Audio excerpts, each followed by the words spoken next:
الشیطان الرجیم بسم اللہ الرحمن الرحیم الف لام میم ذالک الکتاب لا ریب فیہ ھدی للمتقین الذین یؤمنون بالغیب ویقیمون الصلاة ومما رزقناہم ینفقون والذین یؤمنون بما انزل الیک وما انزل من قبلک وبالآخرۃ هم یوقنون صدق اللہ العلی العظیم بلغنا رسولہ النبی الکریم ونحن علی ذلک لمن الشاہدین والشاکرین والحمد للہ رب العالمین۔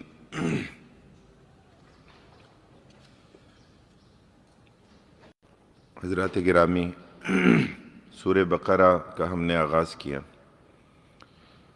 یہ قرآن کریم کی عظیم سورت ہے کہ جس کے کئی نام ذکر کیے گئے۔ اللہ کے رسول صلی اللہ علیہ وسلم نے اپنی احادیث مبارکہ میں ترغیب دی۔ آپ نے فرمایا کہ سورہ بقرہ کی تلاوت اپنے گھروں میں کیا کرو، اور فرمایا کہ شیطان اس گھر سے دور بھاگتا ہے کہ جہاں سورہ بقرہ کی تلاوت کی جاتی ہے۔ اس سورت میں اللہ تعالیٰ نے احکام بیان فرمائے۔ قرآن کریم کی بڑی سورت، اور جس میں بنی اسرائیل کا تذکرہ، ان کے منصب امامت سے معزولی کا، اور بنی اسرائیل کی طرف سے بنی اسرائیل کے بجائے بنی اسماعیل کی طرف امامت کا یہ منصب جو ہے اللہ رب العالمین نے منتقل فرمایا۔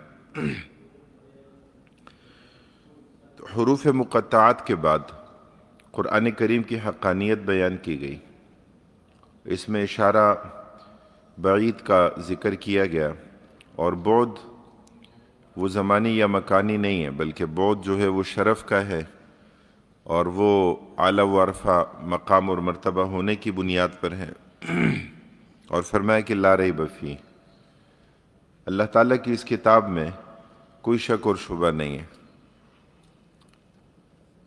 کوئی ایسا شک اور شبہ بھی نہیں ہے کہ جو کسی الزام کے ساتھ ہو، اور کوئی ایسا بھی نہیں ہے کہ جو بغیر کسی الزام کے ہو لیکن لا علمی اور جہالت کی بنیاد پر، کہ پتہ نہیں یہ اللہ کی کتاب ہے یا نہیں ہے۔ تو یہ اللہ تعالیٰ ہی کی کتاب ہے، یہ اس کتاب کا اعجاز ہے، یہ نبی کریم صلی اللہ علیہ وسلم کا زندہ معجزہ ہے، اور آپ صلی اللہ علیہ وسلم کی حدیث کے مصداق کہ قرآن کے عجائبات ختم نہیں ہو سکتے۔ قرآن کریم میں غور و فکر کیا جاتا ہے، غور و خوض کیا جاتا ہے، قرآن کریم کے معنی اور مفاہیم کی تفسیر بیان کی جاتی ہے، لیکن ہمیشہ یہ ضرورت پھر بھی محسوس ہوتی ہے، اور اس کے عجائبات اور قرآن کریم میں اللہ رب العالمین نے جو فصاحت و بلاغت کے حوالے سے، جو احکام کے حوالے سے، جو اعجاز کے حوالے سے اللہ رب العالمین نے جو تفصیلات رکھی ہیں تو وہ ختم نہیں ہوتے۔ تو فرمایا ھدی للمتقین، کہ اس قرآن میں ہدایت کا سامان ہے۔ یہ قرآن ہادی ہے، مصدر کا معنی ہو یا مصدر اسم فاعل کے معنی میں ہو تو ھدی للمتقین۔ قرآن کریم اصلاً ھدی للناس ہے۔ قرآن کریم کے مخاطب وہ پوری انسانیت ہے، تو اسے ھدی للناس قرار دیا گیا، لیکن چونکہ استفادہ کرنے والے وہ تو متقین ہی ہیں۔ نبی اکرم صلی اللہ علیہ وسلم کی حیات طیبہ، آپ کی سیرت مطہرہ اور قرآن کریم، یہ اس کائنات کی دو ایسی عظیم حقیقتیں ہیں کہ اگر ایمان ہوگا تو استفادہ ہوگا، اور اگر ایمان نہیں ہوگا تو پھر استفادہ ممکن نہیں ہوگا۔ یہ بڑی بنیادی بات ہے۔ اللہ رب العالمین قرآن کریم میں فرماتے ہیں لَقَدْ كَانَ لَكُمْ فِي رَسُولِ اللَّهِ أُسْوَةٌ حَسَنَةٌ، کہ بے شک تمہارے لیے اللہ کے رسول صلی اللہ علیہ وسلم کی زندگی میں کیا ہے؟ اسوہ حسنہ ہے۔ اس میں جو قیودات ہیں اور اس میں جو تخصیص ہے، فرمائے لقد کان لکم، کہ بے شک تمہارے لیے، تو مخاطبین تو سب تھے، لیکن اصل استفادہ کرنے والے وہ تو اہل ایمان تھے۔ فی رسول اللہ، نبی کریم صلی اللہ علیہ وسلم کی رسالت کو یہاں پر بیان فرمایا۔ یہ قرآن کا اعجاز ہے کہ قرآن کریم میں الفاظ، مفردات کب، کہاں، کیسے استعمال ہونا ہے، اس کی بڑی حکمت ہوتی ہے۔ جیسے ہم نے یہ بات ذکر کی کہ معراج کا تذکرہ فرمایا تو نبی اکرم صلی اللہ علیہ وسلم کی عبدیت کو بیان فرمایا کہ آپ عبد ہیں، لیکن اللہ رب العالمین آپ کو بلندیوں کی معراج پر لے گئے، تو آپ عبد ہیں، عبد کامل ہیں۔ اسی طرح فرمایا کہ اللہ کے رسول صلی اللہ علیہ وسلم کی رسالت میں تمہارے لیے بہترین نمونہ ہے۔ آپ کے کسی اور ایسے وصف کو ذکر نہیں کیا کہ جو محدود ہو حدود کے ساتھ، بلکہ رسالت تو آپ صلی اللہ علیہ وسلم کی رحلت کے بعد بھی آپ کی تعلیمات، آپ کی شریعت، آپ خاتم النبیین ہیں، تو سب کچھ باقی ہے۔ تو کوئی یہ نہیں کہہ سکتا کہ اللہ کے رسول صلی اللہ علیہ وسلم کی بس ظاہری حیات کا ہی تذکرہ ہے، نہیں، فی رسول اللہ، آپ صلی اللہ علیہ وسلم کی رسالت میں، اور آپ کی رسالت تا قیام قیامت ہے، اسوہ حسنہ ہے۔ کس کے لیے؟ فرمائے لمن کان یرجو اللہ والیوم الآخر وذکر اللہ کثیرا، اس کے لیے کہ جو اللہ تعالیٰ سے ملاقات کی امید رکھتا ہو، کہ جو آخرت کے دن کا عقیدہ رکھتا ہو، اور جو اللہ تعالیٰ کو یاد کرنے والا ہو۔ کتنے مستشرقین ہیں کہ جنہوں نے نبی کریم صلی اللہ علیہ وسلم کی سیرت پر بہت کچھ لکھا ہے۔ آپ صلی اللہ علیہ وسلم کو اس کائنات کی سب سے مؤثر شخصیت بیان کیا۔ آپ صلی اللہ علیہ وسلم کی سیرت منٹگمری واٹ نے بھی لکھا، محمد صلی اللہ علیہ وسلم ایٹ مکہ ایٹ مدینہ، آپ صلی اللہ علیہ وسلم کی مکی زندگی کو، آپ کی مدنی زندگی کو بھی بیان کیا۔ دیگر مستشرقین نے بھی یہ کام کیا، لیکن فائدہ نہیں ہوگا۔ کیوں؟ اس لیے کہ لمن کان یرجو اللہ والیوم الآخر وذکر اللہ کثیرا، ایمان نہیں ہے، اللہ سے ملاقات کی کوئی امید، کوئی یقین نہیں ہے، تو اس لیے استفادہ نہیں ہوگا۔ یہی حقانیت قرآن کریم کی ہے کہ قرآن کریم تو عام ہے، سب کے لیے ہے، لیکن قرآن سے استفادہ وہ کرے گا جو قرآن پر ایمان لائے، جو اللہ تعالیٰ کی اس کتاب کو منزل من اللہ مانے، تسلیم کرے کہ یہ من جانب اللہ ہے، اور اس کی تعظیم کا وہی حق ہے کہ جیسے اللہ کی کتاب کی تعظیم کا حق ہونا چاہیے، تو استفادہ کرنے والے متقین ہیں۔ دوسری بات، جو ایک سوال کل ہم نے ذکر کیا تھا کہ متقین کے لیے ہدایت ہے، متقین تو جو تقوی کی صفت سے متصف ہیں تو وہ تو پہلے سے ہی سیدھے راستے پر گامزن ہیں، تو پھر ان کے لیے ہدایت کا سامان کیوں ہے؟ یہ تو تحصیل حاصل ہے۔ تو اس کا جواب یہ ہے کہ اس ہدایت کی ضرورت جو ہے وہ پوری زندگی میں رہتی ہے، اور سب کو رہتی ہے۔ جو تقوی کے کسی ایک وصف سے متصف بھی ہو یا تمام اوصاف سے متصف بھی ہو، مرتے دم تک اسے ہدایت کی ضرورت، اسے استقامت کی ضرورت۔ اور دوسری بات، اہل علم نے یہ بات ذکر کی ہے کہ یہاں پر متقین ذکر کیا گیا باعتبار ما یؤول الیہ، کہ کبھی یہ بات ذکر کی جاتی ہے کہ حکم لگایا جاتا ہے مستقبل کے مطابق، جیسے سورہ یوسف میں حضرت یوسف علیہ السلام کے جیل کے ساتھیوں میں سے ایک نے خواب دیکھا، تو اس نے کہا کہ انی آصر خمرہ، تو شراب کو تو نہیں نچوڑا جاتا، ظاہر ہے کہ جن چیزوں سے شراب بنتی ہے تو انہیں نچوڑا جاتا ہے یا ان کا رس نکالا جاتا ہے، تو پہلے سے اس پر اطلاق خمر کا کر دیا، ابھی تو وہ چیز خمر بنی نہیں، لیکن حکم بے اعتبار ما یؤول الیہ اس پر پہلے سے اطلاق کر دیا گیا۔ یا نبی اکرم صلی اللہ علیہ وسلم کی ایک حدیث میں آپ صلی اللہ علیہ وسلم نے فرمایا کہ من قتل قتیلا فلہ سلبہ، آپ صلی اللہ علیہ وسلم نے فرمایا کہ جس نے قتل کیا کسی کو، تو یہاں قتیل کہا، تو قتیل تو خود مقتول ہے، تو مقتول کو تو کوئی قتل نہیں کرتا، تو قتل کرنے کے بعد وہ مقتول بنتا ہے، لیکن حکم بے اعتبار ما یؤول الیہ پہلے سے ذکر ہو جاتا ہے۔ کبھی ایسا ہوتا ہے کہ 5ویں 6 سال 7ویں سال یا دور حدیث میں لوگ ہوتے ہیں، تو آپ بے اعتبار ما یؤول الیہ آپ ان پر علماء کا اطلاق کر دیتے ہیں کہ آپ علماء ہیں، اس لیے کہ یہ تو ایک مرحلہ ہے کہ جو انشاءاللہ ہو جائے گا، کئی مراحل میں سے ایک مرحلہ ہے، کئی جگہوں پر یہ مراحل نہیں ہے۔ یہ بھی ایک غلط تصور ہوتا ہے نا کہ جو درس نظامی جس نے نہ کیا ہو بس وہ عالم نہیں ہے، تو جہاں عالم عرب میں درس نظامی نہیں ہے تو کیا وہاں علماء نہیں ہیں؟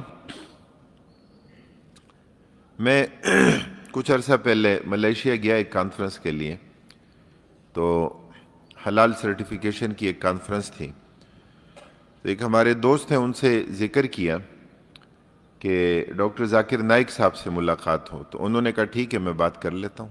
انہوں نے بات کی تو ڈاکٹر ذاکر نائک صاحب نے اپنے گھر آنے کی دعوت دی۔ انہوں نے کہا کہ آپ ان کو کوئی تھریٹس تھے، کوئی منع کیا گیا تھا ان کو کوئی اداروں کی طرف سے، تو انہوں نے کہا کہ کہیں اور ملنے کے بجائے میں دعوت دیتا ہوں آپ لوگ میرے گھر آ جائیں، تو الحمدللہ انہوں نے ضیافت بھی کی، ملاقات ہوئی، نشست ہوئی۔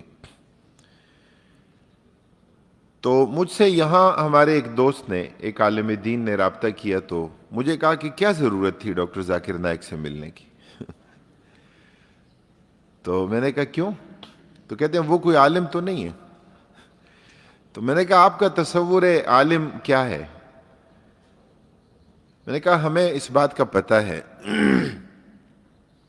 کہ ہر شخص کی اپنی ایک فیلڈ ہوتی ہے، تو ڈاکٹر ذاکر نائک صاحب جو ہیں وہ تقابل ادیان میں، وہ کمپیریٹیو ریلیجنز میں بڑی مہارت ہے ان کی، اور ظاہر ہے کہ غیر مسلم یا مختلف ادیان کے لوگ ان کے ساتھ مناظرہ بھی نہیں کر سکتے۔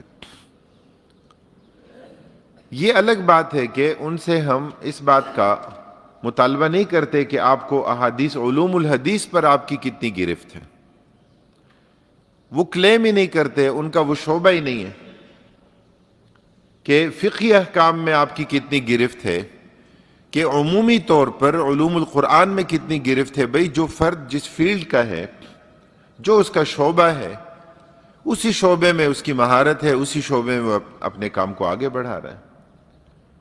تو کبھی کبھار یہ تصور بھی ایسا ہوتا ہے کہ جو تصور ہمیں بڑا محدود کر دیتا ہے۔ تو شیخ احمد دیدات کے عالم نہیں تھے؟ علامہ یوسف قرضاوی کیا عالم نہیں تھے؟ دکتور علی قراداغی کیا عالم نہیں ہے؟ دیگر اہل علم، علامہ ناصر الدین البانی، شیخ محمد حسن الددو، کیا یہ لوگ علماء نہیں ہیں؟ تو یہ ایک محدود تصور اپنے دل و دماغ میں بٹھا لینا تو یہ صحیح نہیں ہے۔ یہ بھی ایک مراحل میں سے ایک مرحلہ ہے، اہم مرحلہ ہے، عظیم مرحلہ ہے۔ ہمارا اپنا قبیلہ ہے اور ہم سمجھتے ہیں کہ اس کی اہمیت ہے، یہ بات مسلم ہے، لیکن دل و دماغ کھول کے اور پوری وسعت کے ساتھ جو ہے وہ حکم لگانا چاہیے تاکہ ہم محدود نہ ہوں، ہم یہ تصور نہ کریں۔ اس کی اہمیت بڑی اہمیت ہے، میں اس کی اہمیت کو کم نہیں کرتا۔ آپ اس چیز کا اندازہ لگائیں کہ سرکاری طور پر جو ایم اے اسلامیات یا ایم اے عربی کا نصاب ہوتا ہے، یعنی ایم اے اسلامیات کی اگر میں بات کروں تو وہ دینی مدارس میں اولا یا ثانیہ کا جو طالب علم ہے اس کا جو مبلغ علم ہے وہ بھی زیادہ ہے، یعنی مقابلہ کوئی نہیں ہے، بڑی اہمیت ہے۔ ہاں محنت کی جائے تو بڑی اہمیت ہے، اس بات سے کوئی انکار نہیں، اور بڑے ماہرین تیار ہوئے محنتیں کی لوگوں نے، لیکن اب زوال اور انحطاط کا دور ہے۔ اب تو منصب افتاء بھی، مفتیان کرام بھی اپنے منصب کا خیال نہیں رکھتے، ایک ہی دارالافتاء سے ایسے ایسے فتاوا، دو الگ الگ فتاوا جاری ہوتے ہیں کہ انسان کی عقل دنگ رہ جاتی ہے۔ اور زیادہ تر مسلک پرستی میں اور شخصیت پرستی میں اور تہذب اور تعصب میں لوگ مبتلا ہو جاتے ہیں۔ تو بات یہ تھی کہ ھدی للمتقین، کہ کبھی یہ حکم لگا دیا جاتا ہے تو دونوں کیفیات موجود ہیں، کہ جو تقوی کی صفت سے متصف ہیں ان کے لیے بھی ایسا نہیں ہے کہ بس اب ہدایت کی ضرورت نہیں ہے۔ جی مربی جو ہوتا ہے نا، مربی اس میں فاعل ہے، تو مربی کو تو مربع ہونا چاہیے، اس کی تربیت بھی ہونی چاہیے، اس میں مفعول مربع ذکر کرنا ہے۔ تو جو مربی ہے اس کو بھی ضرورت ہے کہ اس کی تربیت کی جائے۔ وہ اس بات سے بے نیاز کبھی بھی نہیں ہو سکتا کہ جی اس کو تربیت کی ضرورت نہیں ہے۔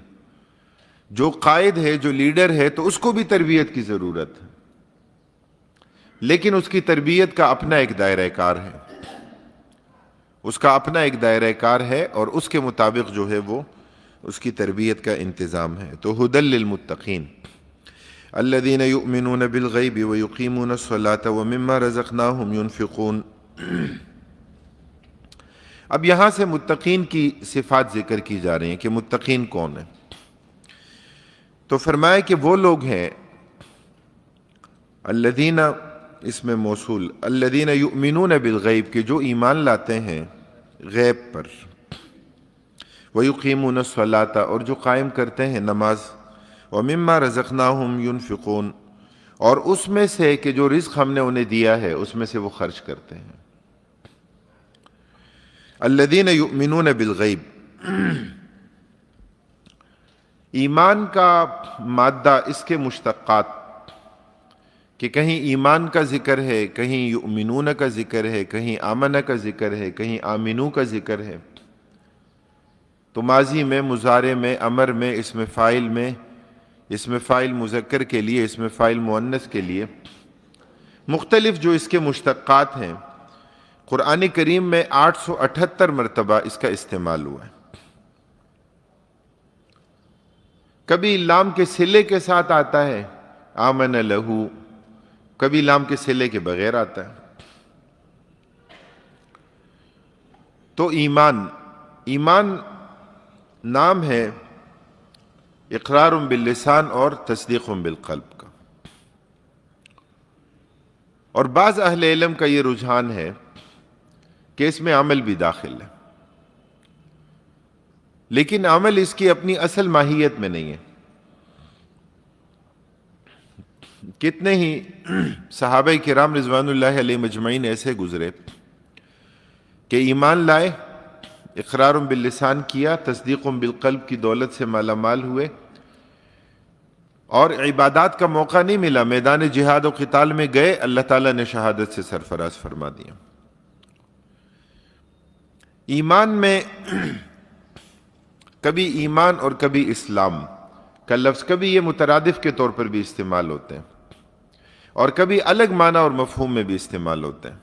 حدیث جبریل میں آتا ہے، نبی اکرم صلی اللہ علیہ وسلم کی حدیث، حضرت عمر بن خطاب رضی اللہ تعالیٰ عنہ سے روایت ہے، فرماتے ہیں کہ ہم نبی کریم صلی اللہ علیہ وسلم کی مجلس میں تھے کہ اچانک ایک شخص آیا، شدید بیاض الثیاب شدید سواد الشعر، اس کے بال کالے تھے اور اس کا لباس سفید تھا، لا یرا علیہ اثر السفر ولا یعرفہ منا احد، کہ اس پر سفر کے آثار بھی دکھائی نہیں دے رہے تھے اور ہم میں سے کوئی اسے جانتا بھی نہیں تھا، یہاں تک کہ وہ نبی کریم صلی اللہ علیہ وسلم کے قریب بیٹھا اور فاسند رکبتیہ الی رکبتیہ،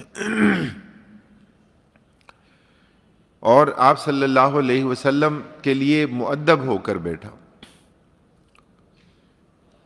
اور آپ صلی اللہ علیہ وسلم سے 5 سوالات پوچھے۔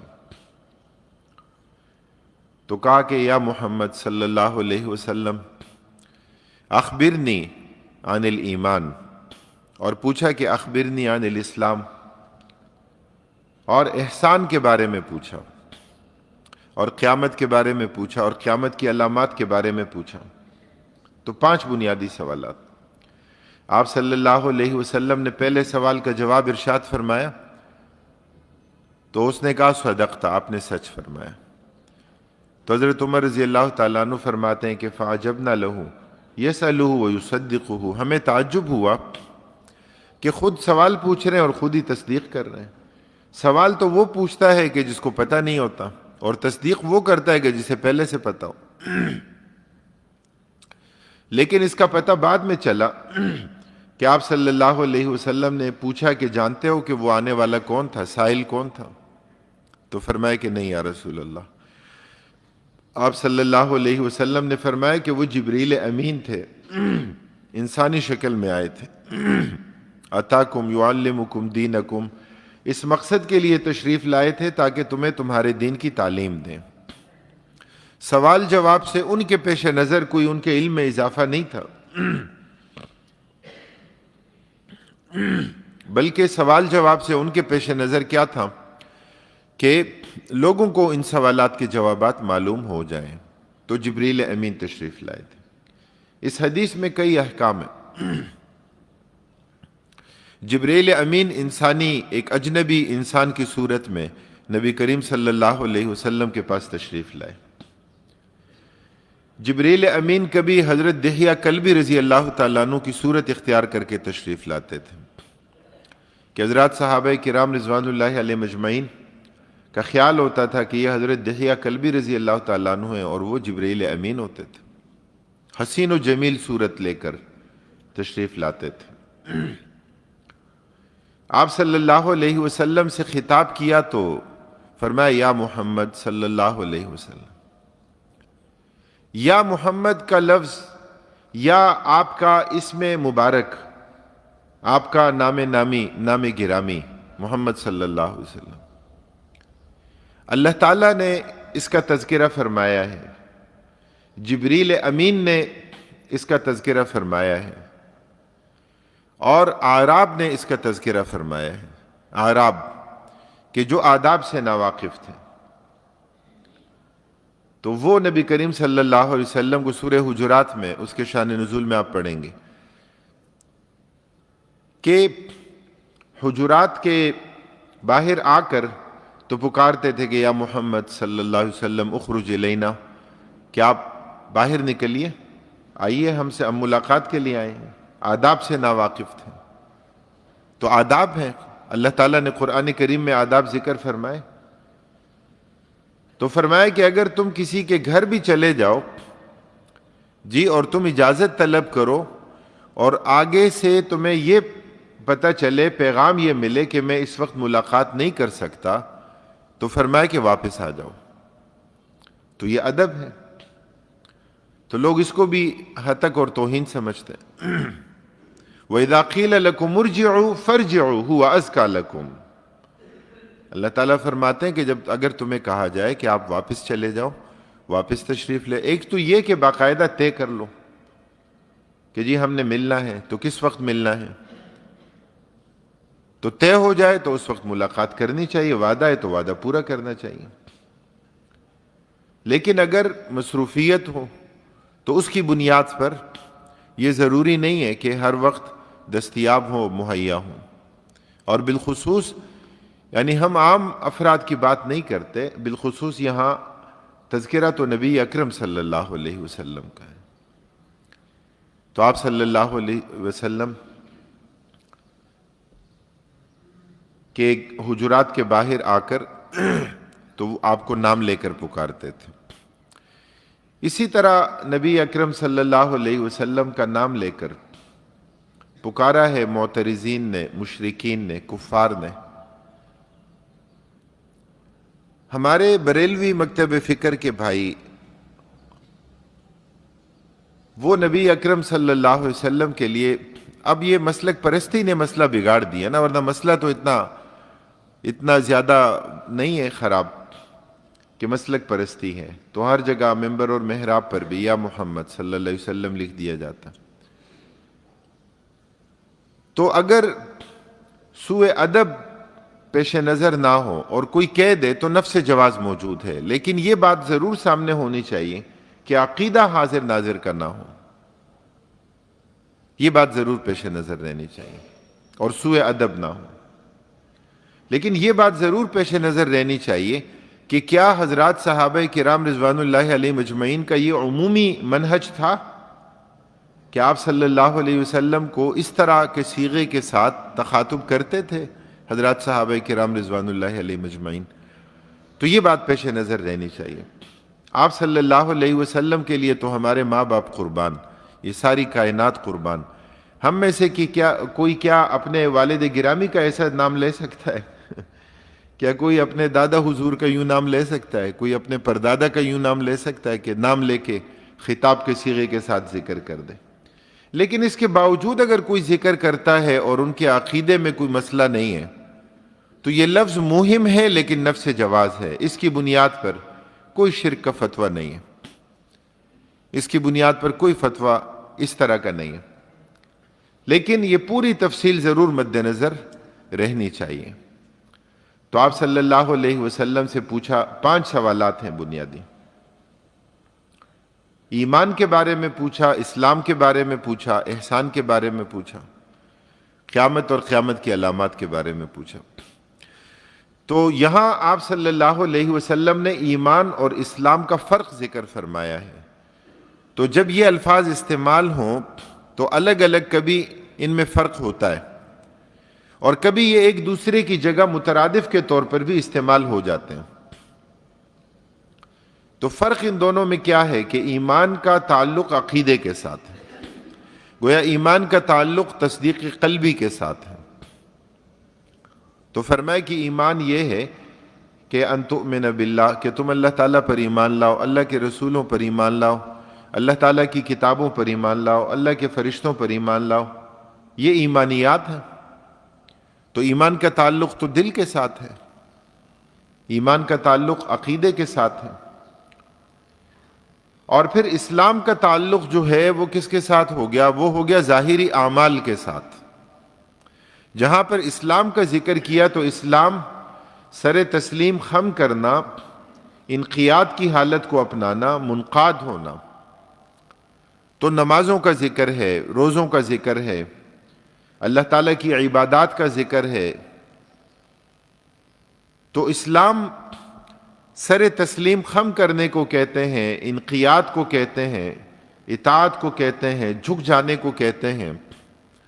اور اسلام اور ایمان جو ہے اس کا تعلق ہو گیا عقیدے کے ساتھ۔ تو کبھی مترادف کے طور پر آ جاتے ہیں اور کبھی الگ الگ معنی اور مفہوم میں یہ دونوں استعمال ہو جاتے ہیں۔ ایک اور اہم مسئلہ جو ذکر ہوتا ہے کہ الایمان یزید و ینقص، کیا ایمان گھٹتا بڑھتا بھی ہے یا ایمان گھٹتا بڑھتا نہیں ہے؟ تو کبھی ایک معرکۃ الآراء مسئلے کے طور پر اسے پیش کیا جاتا ہے کہ جی حضرت امام بخاری رحمہ اللہ کا مسلک یہ ہے کہ ایمان گھٹتا بڑھتا ہے، اور فقہاء اور بالخصوص حضرت امام ابو حنیفہ رحمہ اللہ اس بات کے قائل ہیں کہ ایمان گھٹتا بڑھتا نہیں ہے۔ تو اس کے جوابات ذکر کیے جاتے ہیں کہ جانبین کے دلائل کیا ہیں اور کس کا منہج اور کس کی رائے وہ زیادہ قوی ہے اور زیادہ راجح ہے۔ تو اس کا حل یہ ہے اور اس کے درمیان تطبیق یہ ہے کہ ایمان میں اگر تصدیق بالقلب پیش نظر ہو، تصدیق بالقلب، قلبی کیفیت، ایمانیات، اعتقادات، تو ظاہر ہے کہ اس میں گھٹنے بڑھنے کا سلسلہ موجود ہے، اس لیے کہ قلبی کیفیت کبھی بڑی شعوری اور استحضار کی حالت اور کیفیت ہو جاتی ہے۔ جب اچھی مجلس ہوتی ہے، نیک مجلس ہوتی ہے، نیکوکاروں کی، صلحاء کی، تو اس وقت جو ہے وہ ایمان کی ترقی ہوتی ہے، اس وقت ایمان میں نشو و نما کا ایک مرحلہ ہوتا ہے، بڑھوتری ہوتی ہے ایمان کی۔ اور جب اس مجلس سے اٹھ جاتے ہیں، دنیا میں آتے ہیں، کاروبار زندگی میں مشغول ہوتے ہیں، اپنے گھر بار کی مصروفیات میں آتے ہیں، تو ظاہر ہے کہ پھر اس وقت کیا ہوتا ہے کہ اس وقت پھر کیفیت یہ ہوتی ہے کہ غفلت کی حالت پیدا ہو جاتی ہے، غفلت کی حالت ہوتی ہے۔ تو حضرت امام بخاری رحمہ اللہ کے ہاں پیش نظر اس میں کیا تھا؟ ان کے ہاں پیش نظر یہ قلبی کیفیت تھی، یہ تصدیق بالقلب کا مرحلہ تھا، اس لیے فرمایا کہ الایمان یزید و ینقص، کہ ایمان گھٹتا بڑھتا ہے۔ دل کی کیفیت میں کمی بیشی آتی رہتی ہے۔ تو آپ صلی اللہ علیہ وسلم سے تو اس کے بارے میں حضرات صحابہ کرام رضوان اللہ علیہ مجمعین نے بھی پوچھا تھا، اور اپنی قلبی کیفیت کو بیان فرمایا کہ کیا ہم منافق ہو گئے؟ کیا آپ کی مجلس میں ہماری کیفیت کچھ اور گھر بار میں آ کر ہماری کیفیت میں تبدیلی آ گئی؟ تو اپنے بارے میں یہ فرمایا، تو آپ صلی اللہ علیہ وسلم نے فرمایا کہ نہیں، یہ نفاق نہیں ہے، یہ قلبی کیفیت گھٹتی بڑھتی رہتی ہے۔ اور فرمایا کہ اگر تمہاری کیفیت ہمیشہ وہ رہے کہ جو میری مجلس میں ہوتی ہے، تو فرمایا کہ لصافحتکم الملائکہ، تو فرشتے تم سے مصافحہ کرنے لگے۔ تو ہر وقت یہ کیفیت نہیں ہوتی، تو انسان میں نسیان بھی ہے، اور دیگر اس کی زندگی کی مصروفیات بھی ہیں، تو گھر بار کا نظام بھی ہے، روزگار معاش بھی ہے، تو اس لیے قلبی کیفیت میں کمی بیشی آتی رہتی ہے۔ اور حضرت امام ابو حنیفہ رحمہ اللہ کے ہاں پیش نظر، چونکہ وہ ایک فقیہ تھے، اور فقیہ قانون دان ہوتا ہے، تو قانون دان جس چیز کو ڈسکس کرتا ہے تو وہ تو قول کو دیکھتا ہے، وہ اقرار کو دیکھتا ہے۔ جیسے کوئی شخص اگر ایک مرتبہ ایمان لے آئے، ایک مرتبہ کلمہ شہادت پڑھ لے یا 1000 مرتبہ پڑھ لے، تو اقرار تو ایک ہی ہے، خواہ ایک مرتبہ پڑھا یا اس نے 1000 مرتبہ پڑھا۔ اقرار کی بنیاد پر تو ہم یہ نہیں کہہ سکتے کہ جس نے 1000 مرتبہ کلمہ شہادت پڑھ لیا تو اس کا ایمان زیادہ مضبوط ہو گیا، اور جس نے ایک مرتبہ پڑھا تو اس کا ایمان کمزور ہے، ایسا تو نہیں ہے جی۔ جیسے نکاح میں 3 مرتبہ جو ہے نا ان سے کہلواتے ہیں کہ قبول ہے یا نہیں ہے، کہیں کل بھاگ نہ جائے تو تاکید کے لیے ہوتا ہے، ورنہ ایک مرتبہ بھی کافی ہے، ایک مرتبہ کہنا کافی ہے۔ پہلے یہ تصور ہوتا تھا کہ نکاح کے موقع پہ دلہا جو ہوتا تھا تو اس سے جو ہے کچھ پوچھا کرتے تھے، جو نکاح پڑھاتے تھے تو وہ اس سے یا کلمے سنتے تھے یا کچھ نہ کچھ ہوتا ہے۔ تو کئی عوام الناس میں سے لوگ ایسے ہوتے تھے کہ جنہیں یہ خوف اور یہ ڈر ہوتا تھا، اور کئی لوگ تو یہ کہتے تھے کہ کہیں 5واں یا 6واں کلمہ نہ سن لیں، وہ تو ہمیں نہیں، کہیں دعائے قنوت نہ سن لیں تو نکاح سے زیادہ جو ہے نا حضرت دولہا کی پریشانی یہ ہوتی تھی۔ میں نے ایک مرتبہ میں گاؤں میں تھا، تو اگلے دن ایک نکاح پڑھانا تھا، تو رات بہت لیٹ نائٹ جو ہے وہ دروازے پہ دستک ہوئی، تو میں نے دیکھا وہ نوجوان تھا جس کا کل نکاح پڑھانا تھا۔ تو میں نے کہا خیریت ہے؟ تو کہا جی میں بہت پریشانی میں ہوں۔ میں نے کہا بتائیں کیا مسئلہ ہے؟ تو کہا 2 باتیں آپ سے عرض کرنی ہیں، ایک تو یہ کہ کل آپ جو مجھ سے پوچھیں گے ابھی سے بتا دیں تاکہ میں یاد کر لوں۔ کہا این موقع پہ بڑی بےزتی ہو جاتی ہیں۔ تو میں نے کہا کہ اچھا ایسا ہے، تم پریشانی ختم کرو، میں کچھ نہیں پوچھوں گا۔ تو کہا ہاں ہو جائے گا، ایسے میں ہو جائے گا، پریشان مت ہو، کچھ نہیں پوچھوں گا۔ تو کہا نکاح ہو جائے گا؟ میں نے کہا بالکل ہو جائے گا۔ کہا ٹھیک ہے۔ کہا دوسری گزارش یہ ہے کہ جو میری زوجہ ہیں، میری بیوی بنیں گی، تو ان کا نام بلند آواز سے نہ لیں تو کہا میرے دوست ہوں گے بعد میں مجھے چھیڑیں گے تو میں نے کہا نکاح میں تو اعلان کا حکم ہے۔ میں نے کہا یہ کیسے ہوگا کہ نام نہ لیں؟ تو کہتے ہیں ان کو نام نہیں پتا، ان کو نام معلوم ہو جائے گا پھر وہ مجھے بعد میں چھیڑیں گے۔ تو میں نے کہا نام تو کسی اور ذریعے سے بھی معلوم ہو سکتا ہے جی۔ اور یہ تو ایک عرفی ہمارے ہاں ایک جاہلیت کا تصور ہے، ورنہ امہات المؤمنین کے نام ہمارے سامنے ہیں، صحابیات کے نام ہمارے سامنے ہیں، تو یہ تو کوئی مسئلہ نہیں ہے۔ تو عوامی سطح پہ کبھی کبھار ایسا ہوتا ہے۔ تو بات یہ تھی کہ اقرار جو ہے نا، اقرار میں کمی بیشی نہیں ہے۔ ایسا نہیں ہے کہ ایک سے زیادہ مرتبہ تو تاکید ہو گئی، ایک مرتبہ تو کم مؤکد ہوا، نہیں۔ ہاں سیٹسفیکشن کے لیے کبھی ہوتا ہے کہ کوئی قول، کوئی بات ہر طرح کے صیغوں کے ساتھ وہ ذکر کر دیا جاتا ہے۔ یہاں پنجاب میں لوگ اس کا زیادہ وہ نہیں کرتے، خیال نہیں رکھتے، لیکن خیبر پختونخوا میں تو یہاں تک یعنی اس کے تمام پہلوؤں کو کور کیا جاتا تھا کہ میں فلاں کا نکاح لڑکی کا نام لے کے کہ جو فلاں کی بیٹی ہیں ان کے والد کا نام لے کر بھی، اور ان کی اس نام سے کوئی اور بیٹی نہیں ہے، اس بات کی صراحت بھی ہوتی تھی کہ ایسا نہ ہو کہ اس نام سے ایک اور بیٹی اور اس کا نکاح پڑھا دیا ہو۔ تو یہ پھر قبول میں بھی سارے صیغے ذکر ہو جاتے تھے، قبول میں بھی سارے صیغوں کا ذکر کیا جائے۔ میرا نکاح پڑھایا تھا حضرت قاضی حسین احمد رحمہ اللہ نے، تو جب نکاح پڑھایا اور اسی کے مطابق جس طرح خیبر پختونخوا میں ہوتا ہے، تو میں نے جب کہا قبول ہے تو قاضی صاحب نے ہنستے ہوئے مسکراتے ہوئے ارشاد فرمایا کہ بلند آواز سے کہو۔ تو ساتھ ہی کہا کہ تقریریں کرتے ہو یہ بلند آواز سے نہیں کہہ سکتے، زور سے کہو، بلند آواز سے کہو۔ اللہ تعالیٰ غریق رحمت فرمائے۔ بہت شفیق انسان، بڑے مربی، بہت عظیم، اور ہمیں تو گویا ایسا کہ جیسے تنظیمی چیزیں گویا ہاتھ سے پکڑ کر چلنا سکھایا۔ اللہ تعالیٰ ان کی قبر کو نور سے بھر دے۔ تو حضرت امام ابو حنیفہ رحمہ اللہ کے پیش نظر کیا چیز تھی؟ اقرار باللسان۔ تو اقرار باللسان میں جو ہے وہ کمی بیشی نہیں ہے۔ تو اگر ان کی مراد کو آپ یوں سمجھ لیں کہ امام بخاری رحمہ اللہ اہمیت دے رہے ہیں کس کو؟ تصدیق قلبی کو، تو الایمان یزید و ینقص۔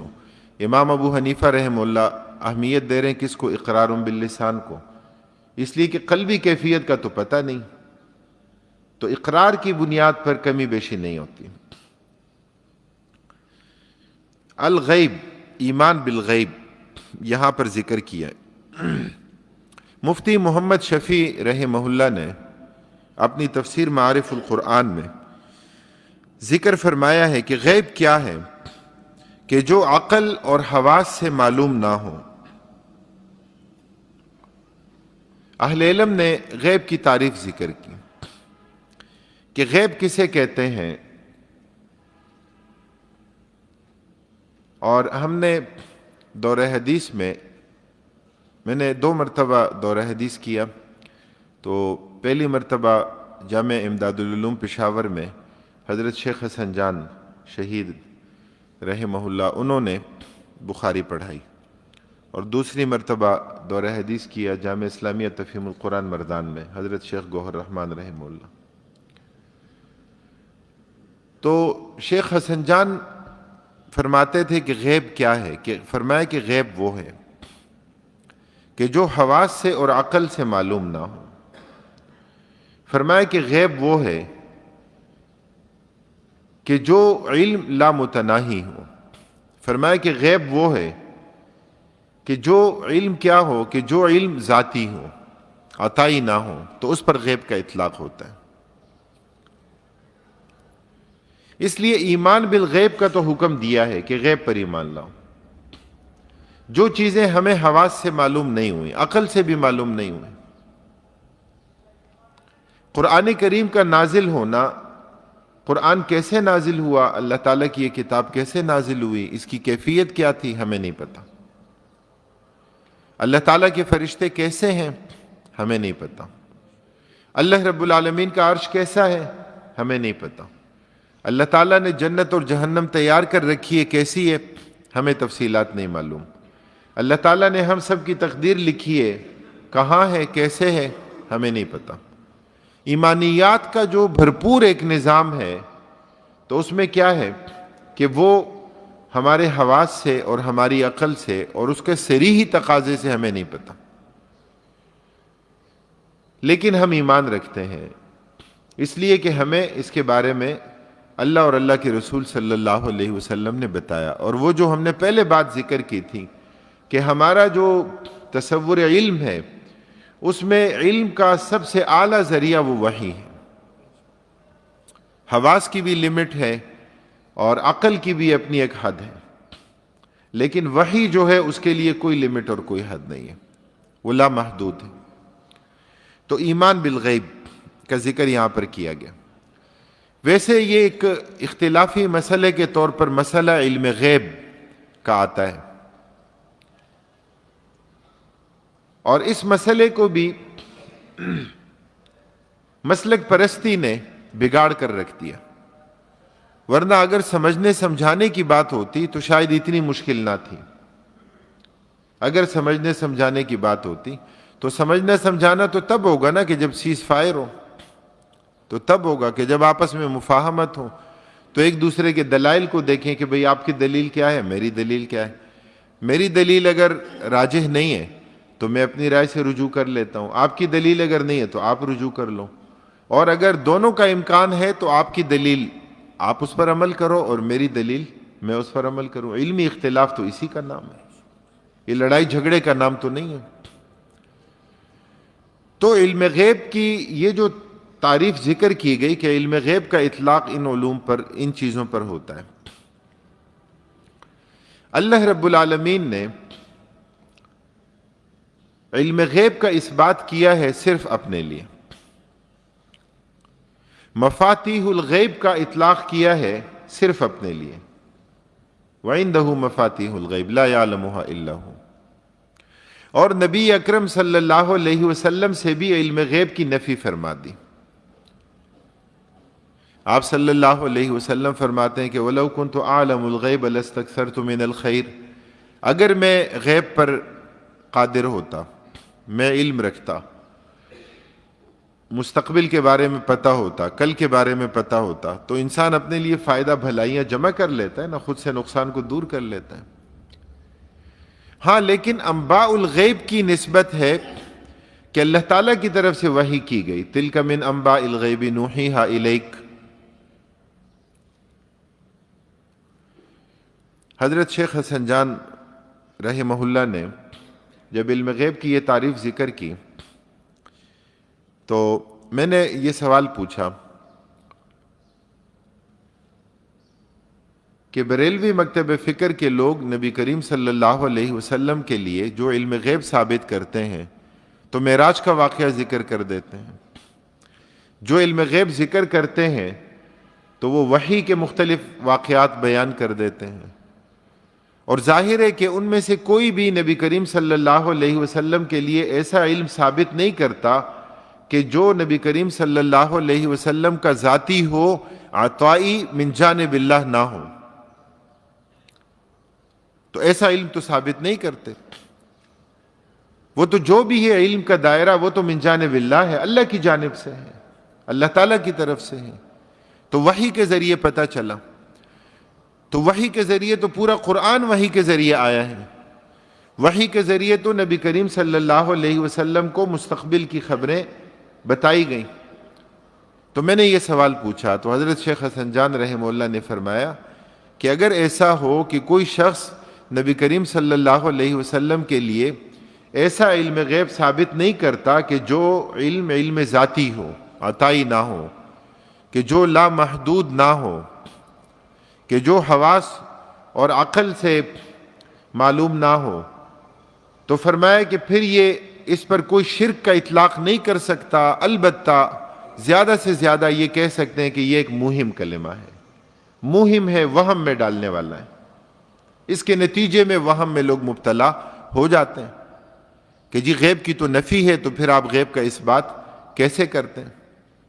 تو اگر تفصیل میں جائیں تو مسئلہ حل ہو سکتا ہے، تو تعبیر کا مسئلہ ہوگا، تو سمجھنے سمجھانے کی حد تک اگر بات کی جائے تو اختلافات کا حل وہ نکل آتا ہے، لیکن جہاں پر مسئلہ ضد اور ہٹ درمی کا ہو، مسلک پرستی کا ہو، مناظروں کا ہو، ایک دوسرے کو نیچا دکھانے کا ہو، تو وہاں پر یہ مسائل حل نہیں ہو سکتے۔ الغیب قرآن کریم میں 48 جگہ یہ لفظ استعمال کیا گیا، تو فرمایا الذین یؤمنون بالغیب، متقین کون ہیں؟ وہ کہ جو چیزیں حواس اور عقل سے معلوم نہیں ہوتی، ہم کہتے ہیں ان دیکھی چیزیں، لیکن ان دیکھی میں تو صرف جو ہے نا، ان سین میں تو صرف نفی بصارت کی ہو رہی ہے نا، حواس تو اور بھی ہیں۔ تو مجموعی طور پر کیا ہے کہ جو چیزیں حواس اور عقل سے معلوم نہیں ہوتی، ہاں لیکن وہ شریعت کا حصہ ہیں، وہ بنیادی اعتقادات کا حصہ ہیں، تو ان پر ایمان لاتے ہیں۔ جو غیب پر ایمان لاتے ہیں، وَيُقِيمُونَ الصَّلَاةَ، اور وہ نماز قائم کرتے ہیں۔ اقامت صلاۃ کا حکم اللہ رب العالمین نے قرآن کریم میں 18 مقامات پر اللہ تعالیٰ نے اس کا حکم دیا ہے، کہیں واحد کے امر کے صیغے کے ساتھ تو کہیں جمع کے ساتھ، اور کہیں دیگر مشتقات بھی جو ہے اس کے ذکر ہوئے ہیں۔ سید ابو العالیٰ مودودی رحمہ اللہ نے اقامت صلاۃ کے بارے میں تفصیلات ذکر فرمائی کہ اقام یقیم، کسی چیز کو قائم کرنا، مضبوط کرنا، مستحکم کرنا، صرف ادائیگی کا معنی اور مفہوم نہیں ہے، اس کا مطلب یہ کہ یہ ایک نظام ہے، اس نظام کو قائم کرنا، اس نظام کو قائم کرنا۔ اور وہ نظام کیا ہے کہ نماز تو نماز با جماعت، اور وہ نظام کیا ہے کہ نماز میں خشوع اور خضوع، کہ نماز میں عاجزی اور انابت، کہ نماز میں صف میں مل مل کر کھڑے ہونا، نماز میں گیپ نہ ہو، نماز میں خلا نہ ہو، تقدیم تاخیر نہ ہو، امیر اور غریب کا فرق نہ ہو۔ تو مختلف اوقات کی نماز ہے اور اس کے لیے مختلف احکام اور اس کے لیے آداب ہیں، اور اسلامی ریاست کی بنیادی ذمہ داریوں میں سے ایک اہم ترین ذمہ داری اللہ تعالیٰ نے یہ ذکر فرمائی کہ ہم تمکین فی الارض اپنے نیک بندوں کو جب دیں گے تو وہ کیا کریں گے؟ وہ نماز قائم کریں گے۔ تو نماز کے لیے مساجد قائم ہوں گی، نماز کے لیے اقامت صلاۃ کا پورا ایک نظام ہوگا۔ یہ جو اقامت صلاۃ ہے اصلاً یہ ہماری پوری زندگی کے ساتھ جڑا ہوا ایک عمل ہے، اس لیے کہ یہ جو نماز ہے یہ ہمیں زندگی کے دیگر تمام مراحل میں ہمیں تیار کرتی ہے۔ نماز اگر ایسی نماز ہو کہ جو ہمیں فحشا سے نہ روکے، منکر سے نہ روکے، تو اس کا مطلب یہ کہ نماز حقیقی نماز نہیں ہے۔ کہ کوئی لوگ نماز بھی پڑھتے ہیں اور اس کے باوجود سلام پھیرتے ہی کسی کو ستانے لگ جاتے ہیں، تو یہ غلط تصور ہے، باطل تصور ہے۔ یہ خیبر پختونخوا میں ایک شخص کا ذکر تھا نا، جو اغوا برائے تاوان اور مختلف تصور دین بگڑا ہوا تھا، منگل خان نام تھا جی۔ تو اس کا تذکر آتا ہے نا، تو ایک مرتبہ تو ایک شیخ الحدیث صاحب کو اغوا کیا تھا، تو ان سے کہا تھا کہ میری بیعت کرو اور یہاں رہو، ہم اسلامی نظام نافذ کرنے علاقہ غیر میں۔ تو انہوں نے کہا کہ نہیں، میں اپنی تدریس کر رہا ہوں یہاں پہ، میں ٹھیک ہوں۔ تو اپنے لوگوں کو بھیج کر ان کو اٹھا لیا تو وہاں لے کر گئے ان کو، تو اغوا کیا ایک شخص کو۔ تو جب نماز کا وقت آیا تو دیکھا کہ یہ بھی متشرع سا ہے، متدین ہے، اس کی بھی داڑھی ہے۔ تو اس سے پوچھا کہ نماز ہم نے پڑھنی ہے باجماعت، تو آپ نماز پڑھا؟ اس نے کہا جی میں پڑھا لیتا ہوں۔ تو اس نے آگے بڑھ کے نماز پڑھائی جس کو اغوا کیا تھا، اور اس نے بہترین قرات کی۔ تو نماز کے بعد جو ہے نا، منگل باغ نے اپنے ساتھیوں سے کہا کہ واللہ چسم پیغمبر دے کہ اتنی اچھی تلاوت کر رہا ہے کہ یہ تو گویا کہ پیغمبر ہے معاذ اللہ۔ اور پھر اس سے کہا کہ مولانا دعا کرو، اللہ تعالیٰ آپ کے عزیزوں رشتہ داروں کے دل میں رحم کے جذبات ڈال دے، آپ کی پیمنٹ کر دیں، آپ چلے جائیں۔ برا لگتا ہے کہ آپ کے پیچھے نماز بھی پڑھتے ہیں اور آپ کو ہم نے پکڑ بھی رکھا ہے یہاں پہ۔ یہ تصور ہے معاشرے کا کہ نماز بھی پڑھتے ہیں اور غلط سارے کام بھی کرتے ہیں۔ بس نماز ہے، نماز ہونی چاہیے، باقی معاملات کا کوئی نہیں پتا کہ معاملات کیا ہے۔ یہ کیسا تصور دین ہے؟ یہ ناقص تصور دین ہے، یہ کامل نہیں ہے۔ تصور دین، اصل تصور دین ہو تو نماز ہمیں اللہ تعالیٰ کی عبادت اور اطاعت کے لیے ہر وقت، ہر لمحہ، ہر آن تیار کرے۔ ابھی آپ حکمتوں کو دیکھیں کہ اس کی حکمتیں کیا ہیں۔ یہ ہو سکتا تھا یہ ایک گمراہ فرقہ ہے بہائیت کا.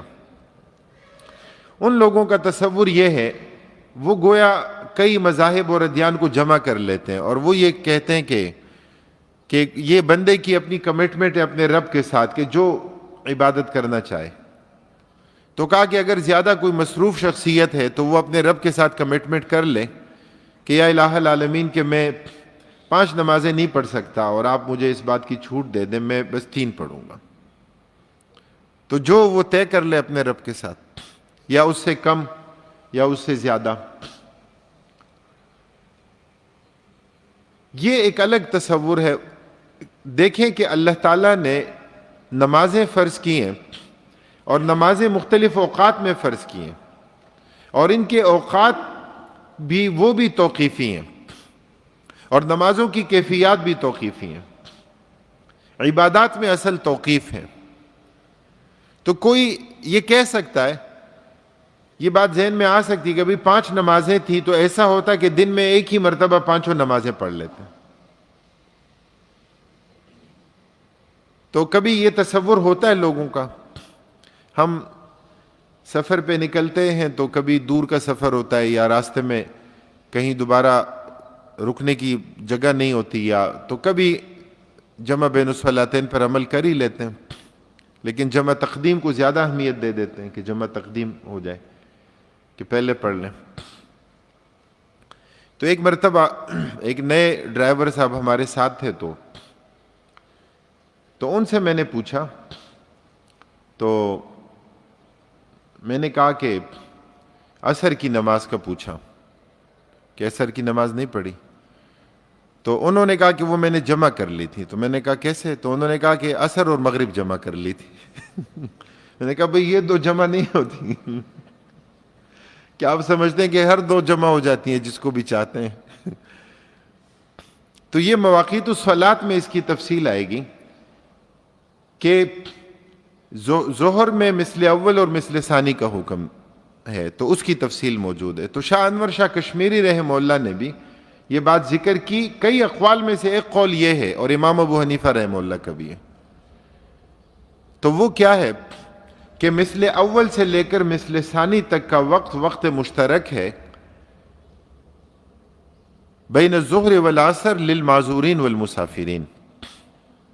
اور یہی قول حضرت شاہ انور شاہ کشمیری رحمہ اللہ کا شفق احمر سے شفق ابیض تک کا وقت، کہ وقت مشترک ہے بین المغرب والعشاء للمعذورین والمسافرین. تو یہ ایک علمی دلیل ہے، اور کئی اقوال میں سے ایک قول ہے. ورنہ احناف کا عمومی جو قول ہے، تو وہ قول تو یہ کہ جمع بین الصلاتین صرف جمع سوری جائز ہے، جمع حقیقی جائز نہیں ہے. عمومی طور پر جو احناف کی رائے ہے وہ یہ ہے.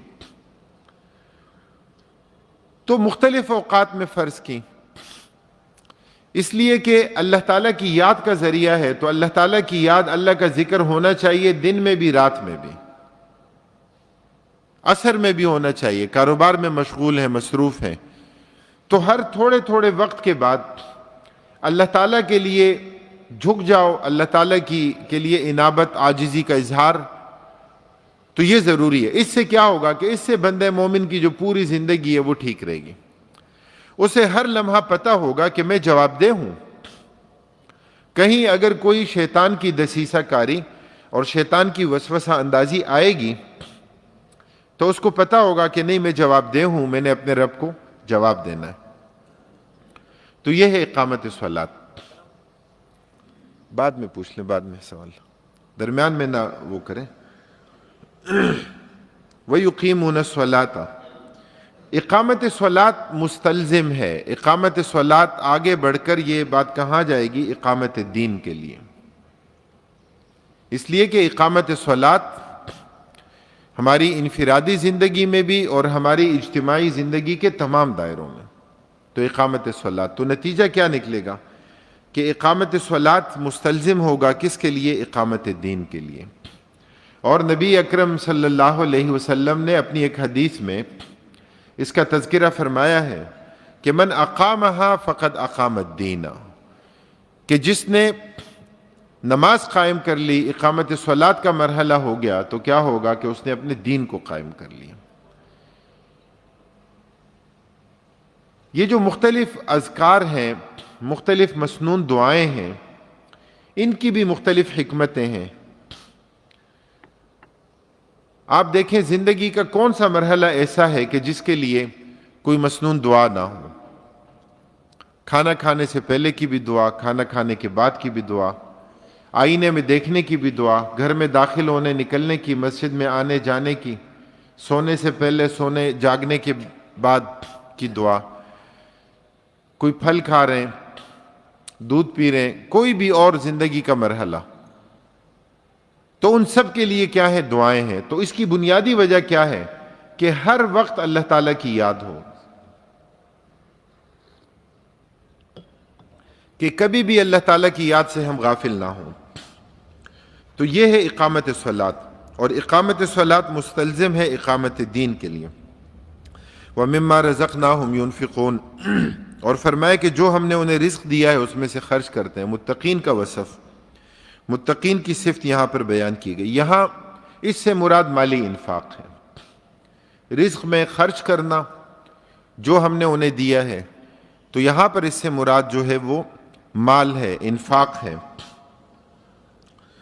والذین یؤمنون بما انزل الیک وما انزل من قبلک وبالآخرۃ هم یوقنون، متقین کی مزید صفات ذکر کی جا رہی ہیں۔ فرمایا وہ لوگ ہیں کہ جو ایمان لاتے ہیں بما انزل الیک، اس پر کہ جو نازل کیا گیا آپ کی طرف، آپ صلی اللہ علیہ وسلم کی طرف کون سی کتاب نازل کی گئی؟ قرآن کریم۔ وما انزل من قبلک، اور جو نازل کیا گیا آپ سے پہلے، آپ سے پہلے کی جو آسمانی کتابیں ہیں کہ جو معلوم ہیں، تو ان کا منزل من اللہ ہونا، اس پر ایمان ضروری ہے کہ وہ کتابیں واقعتاً اللہ تعالیٰ کی جانب سے نازل تھیں، منزل من اللہ تھیں، اللہ تعالیٰ کی جانب سے نازل کی گئیں۔ اس وقت اس کی حیثیت کیا ہے؟ تو وہ منسوخ ہیں۔ تو اسرائیلیات میں تین طرح کا تصور جو ہے وہ ہمیں شریعت مطہرہ نبی کریم صلی اللہ علیہ وسلم کی احادیث مبارکہ کی روشنی میں نظر آتا ہے، اور وہ کیا ہے؟ پہلی بات یہ ہے کہ پچھلی آسمانی کتابوں میں جو چیزیں ذکر کی گئیں کہ جن کی تصدیق قرآن سے ہوتی ہے، تو ہم ان کی تصدیق کرتے ہیں، ہم ان کو مانتے ہیں۔ تو فرمایا وَحَدِّثُوا عن بنی اسرائیل ولا حرج، کہ بنی اسرائیل کی روایات کو بیان کرو، اس میں حرج نہیں ہے۔ تو اس سے مراد وہ روایات ہیں۔ اسی طرح اسرائیلیات میں وہ محرف روایات ہیں کہ جن میں انبیاء کرام علیہم الصلاۃ والسلام کی تنقیص کی گئی، ان کی بے ادبی کی گئی، اور غلط اعتقادات کا ذکر ہے کہ جس کا تصور عقل سلیم بھی نہیں کر سکتی، تو ہم ان کی نفی کرتے ہیں، ہم انہیں نہیں مانتے، انہیں ہم تسلیم نہیں کرتے۔ اور بعض چیزیں وہ ہیں کہ اللہ تعالیٰ کی اس کتاب میں جن کی تصدیق ہے اور نہ تکذیب ہے، ہمیں نہیں پتہ، سکوت ہے، خاموشی ہے۔ تو فرمایا لا نصدق ولا نکذب، ہم تصدیق بھی نہیں کرتے اور ہم تکذیب بھی نہیں کرتے۔ تو یہ تین طرح کا طرز عمل ہے۔ تو یہاں پر ایمان سے مراد کیا ہے؟ کہ ان کو منزل من اللہ ماننا، کہ وہ اللہ تعالیٰ کی جانب سے نازل کی گئیں، اور اپنے دور کی وہ شریعت تھی، اپنے نبی پر احکام اللہ تعالیٰ نے نازل کیے تھے۔ وبالآخرۃ ہم یوقنون، اور فرمایا کہ آخرت پر بھی یہ لوگ یقین رکھنے والے ہیں۔ اہل علم فرماتے ہیں کہ یہاں پر جہاں ایمانیات کا ذکر ہے اور متقین کی صفات کا ذکر ہے، یہ بھی نبی کریم صلی اللہ علیہ وسلم کی ختم نبوت کی دلیل ہے۔ آپ صلی اللہ علیہ وسلم کی ختم نبوت کی دلیل اس لیے ہے کہ یہاں اس بات کا تذکرہ کیا گیا کہ متقین وہ ہیں کہ جو آپ کی کتاب پر ایمان لائیں اور جو آپ سے پہلے کتابیں نازل ہوئیں ان پر ایمان لائیں۔ اگر آپ کے بعد کوئی نبی ہوتا اور آپ کے بعد کوئی کتاب ہوتی تو پھر یہ بات یہاں ذکر ہوتی کہ آپ کے بعد جو کتاب آئے گی تو اس پر بھی ایمان لائیں۔ تو آپ صلی اللہ علیہ وسلم کے بعد تو کوئی اور نبی نہیں، اور آپ صلی اللہ علیہ وسلم کے بعد اور کوئی کتاب نہیں، کہ جو نازل ہوگی، تو یہ بھی ختم نبوت کی دلیل ہے۔ تو فرمایا کہ آخرت پر یہ لوگ یقین رکھتے ہیں، آخرت پر ان لوگوں کا ایمان ہے اور یقین ہے، اس بات کا تذکرہ کیا گیا۔ آخرت 4 مراحل میں، 4 عالم میں سب سے آخری عالم ہے، عالم الارواح، عالم الدنیا، عالم برزخ اور عالم الآخرہ۔ تو آخرت کے دن پر یقین، موت کے بعد کا مرحلہ عبوری دور برزخ کا، اور حقیقتاً اس کے بعد آغاز آخرہ کا۔ تو یہ بنیادی عقائد اللہ رب العالمین نے ذکر فرمائے۔ فرمایا اولئک علی ھدی من ربہم واولئک ھم المفلحون۔ فرمایا کہ یہی لوگ ہیں علی ھدی من ربہم، کہ جو اپنے رب کی طرف سے ہدایت پر ہیں، واولئک ھم المفلحون، اور یہی لوگ ہیں کہ جو فلاح پانے والے ہیں، کامیاب ہونے والے ہیں۔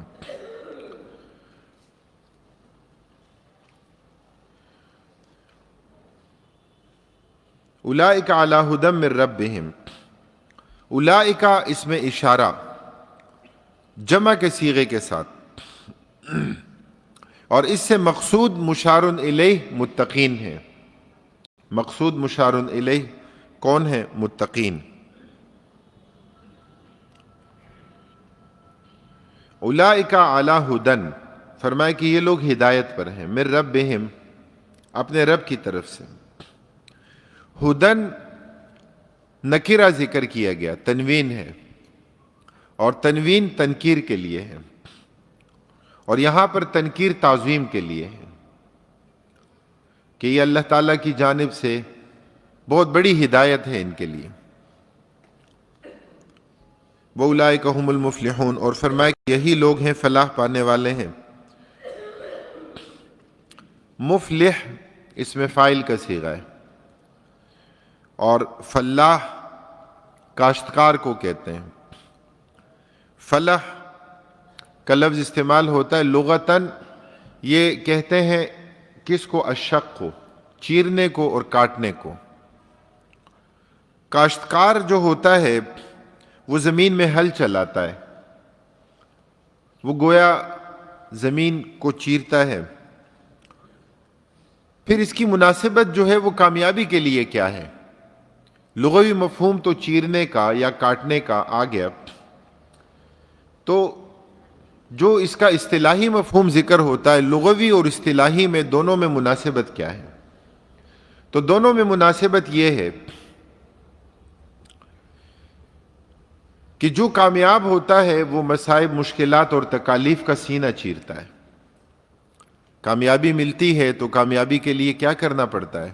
من طلب العلا سحر اللیالی، جو بلند و بالا مقام اور مرتبہ چاہتا ہے تو راتوں کو جاگتا ہے، محنت کرتا ہے، تو مصائب، مشکلات اور تکالیف کا سامنا کرتا ہے، اور اس کے بعد اس کو کامیابی ملتی ہے۔ تو عطایا ملتی ہیں کیسے؟ علامت البلایا، مصائب، مشکلات اور تکالیف کے بعد۔ تو اگر کوئی مصائب، مشکلات اور تکالیف اور رزق کو اپنی زندگی میں لائے ہی نہیں، جو چاہے کہ بس میں ہر وقت ہی آسائش سے رہوں، تو پھر اس کے لیے کوئی زیادہ کامیابی نہیں ہے۔ تو مقصد تک رسائی یہ فلاح ہے، اور ظاہر ہے کہ کسی کا مقصد صرف دنیاوی کامیابی ہو سکتا ہے، تو دنیاوی کامیابی اس کو مل جائے گی۔ قرآن کریم میں لفظ فلاح جو ہے زیادہ تر اخروی کامیابی کے لیے استعمال ہوا ہے۔ صرف دنیا کی نعمتوں پر فلاح کا اطلاق فرعون نے کیا تھا۔ ہمارا تصور فوز و فلاح ہی الگ ہے۔ لوگ کہتے ہیں نا کہ جی آپ کی تو سیٹیں نہیں آئیں، آپ نے تو بڑا کام کیا تھا، اور الخدمت کے ذریعے اتنا کام کیا اور اتنی محنت کی، اور سیلاب زدگان کے کام آئے اور زلزلے میں کام کیا، اور لیکن قوم نے کیا کیا؟ تو بھئی قوم ناسمجھ ہے، قوم کو نہیں پتا۔ اور اگر اس ملک میں بغیر کسی مداخلت کے، اسٹیبلشمنٹ کی مداخلت کے بغیر، اور اسٹیبلشمنٹ میں ملٹری اسٹیبلشمنٹ بھی آتی ہے، ان کی مداخلت کے بغیر اگر 2-3 انتخاب مسلسل اپنے تسلسل کے ساتھ ہو جائیں تو اس کے نتیجے میں اس قوم کو یہ بات سمجھ میں آ جائے گی کہ اس قوم کا حقیقی خیر خواہ کون ہے۔ لیکن جب مداخلت ہوتی ہے اور جب من مانا رزلٹ جو ہے وہ تیار کیا جاتا ہے تو ظاہر ہے کہ یہ تو اس کے نتیجے میں ڈاکہ ڈالنے والی بات ہے۔ تو یہ ایک الگ مضمون ہے، لیکن ہمارا تصور فوز و فلاح الگ ہے۔ یہ فرق ہے اہل مغرب کا اور مسلمانوں کا فرق، کہ ہم نیکی کا کام کرتے ہیں تو کیوں کرتے ہیں؟ اجر اور ثواب کی امید کے ساتھ کرتے ہیں، اور وہاں پر اگر کسی کے ساتھ کوئی بھلائی اور اچھائی ہے تو وہ ایک ڈسپلن کا نتیجہ ہے، اس کے پیچھے کوئی روح کار فرما نہیں ہے۔ اللہ کے رسول صلی اللہ علیہ وسلم فرماتے ہیں کہ یہ بھی نیکی ہے، ان من المعروف، فرمایا کہ ان تلقى اخيك بوجه طلق، فرمایا کہ یہ بھی نیکی ہے کہ تم اپنے مسلمان بھائی کے ساتھ خندہ پیشانی سے ملو، مسکرا کر استقبال کرو، یہ نیکی ہے۔ معروف کا اور حسنہ کا دائرہ نبی کریم صلی اللہ علیہ وسلم نے بڑا وسیع ذکر فرمایا ہے۔ اب آپ دیکھیں کہ یہ ہمارے یہاں یہ نیکی کا تصور ہے کہ یہ باعث اجر و ثواب ہے انشاءاللہ۔ آپ کو مارکیٹنگ ٹولز میں اسمائل ایز اے ٹول آپ کو نظر آتا ہے کہ جو لوگ مارکیٹنگ کا ہنر سکھاتے ہیں نا کہ آپ نے کیسے مارکیٹنگ کرنی ہے، تو ظاہر ہے کہ لوگوں کی نفسیات کے ساتھ کھیلتے ہیں، لوگوں کے فطری جذبات کے ساتھ کھیلتے ہیں۔ تو یہ جو متدین ہمارا ایک دائرہ ہے نا، یہ تو ایک الگ دائرہ ہے، لیکن معاشرے کے عام لوگوں کی نفسیات کیا ہیں؟ تو ان کی نفسیات کو مد نظر رکھ کر وہ کہتے ہیں کہ مارکیٹنگ کے ٹولز میں تو سب سے پہلا ٹول یہ ہے کہ سیلز گرل ہونی چاہیے، سیلز مین کے بجائے ہاں کوئی لڑکی ہونی چاہیے کہ وہ وہاں پر موجود ہو اور خوش لباس ہو اور خوش شکل ہو کہ وہ موجود ہو، یہ مارکیٹنگ ٹول ہے۔ اور پھر دوسرا باقاعدہ اس بات کا طریقہ سکھایا جائے کہ اسمائل ہو، کہ مسکرا کر استقبال کرے، کہ کوئی شخص اس دکان میں یا اس اسٹور پر جتنی بھی چیزیں ہوں وہ ایک ایک اٹھا کر دکھاتی جائے، لیکن کسی بھی لمحہ اس کے ماتھے پر جو ہے نا کوئی شکن نہیں آنی چاہیے، خواہ وہ فرد کچھ بھی نہ خریدے، لیکن اس کے باوجود وہ دل میں کتنا ہی برا بھلا کیوں نہ کہے، لیکن ہونٹوں پر کیا اسمائل ہونی چاہیے۔ خزاں سے سینہ بھرا ہوا ہو تم اپنا چہرہ گلاب رکھنا، یہ سکھایا جاتا ہے ایز اے مارکیٹنگ ٹول۔ تو وہاں پر وہ جو اسمائل ہے، ظاہر ہے کہ ہم تو سمجھیں گے تصوری غلط اور باطل ہے کہ بھئی عورتوں کے لیے عورت ہو سیلز گرل تو مردوں کے لیے کیوں ہو؟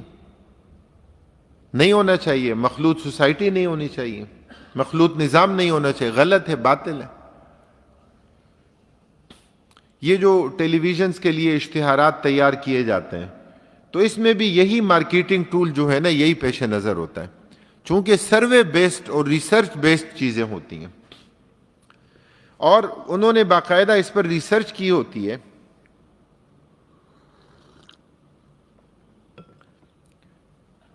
کہ ہماری جو پروڈکٹ ہے اس پروڈکٹ کا کے یوزرز کون ہیں،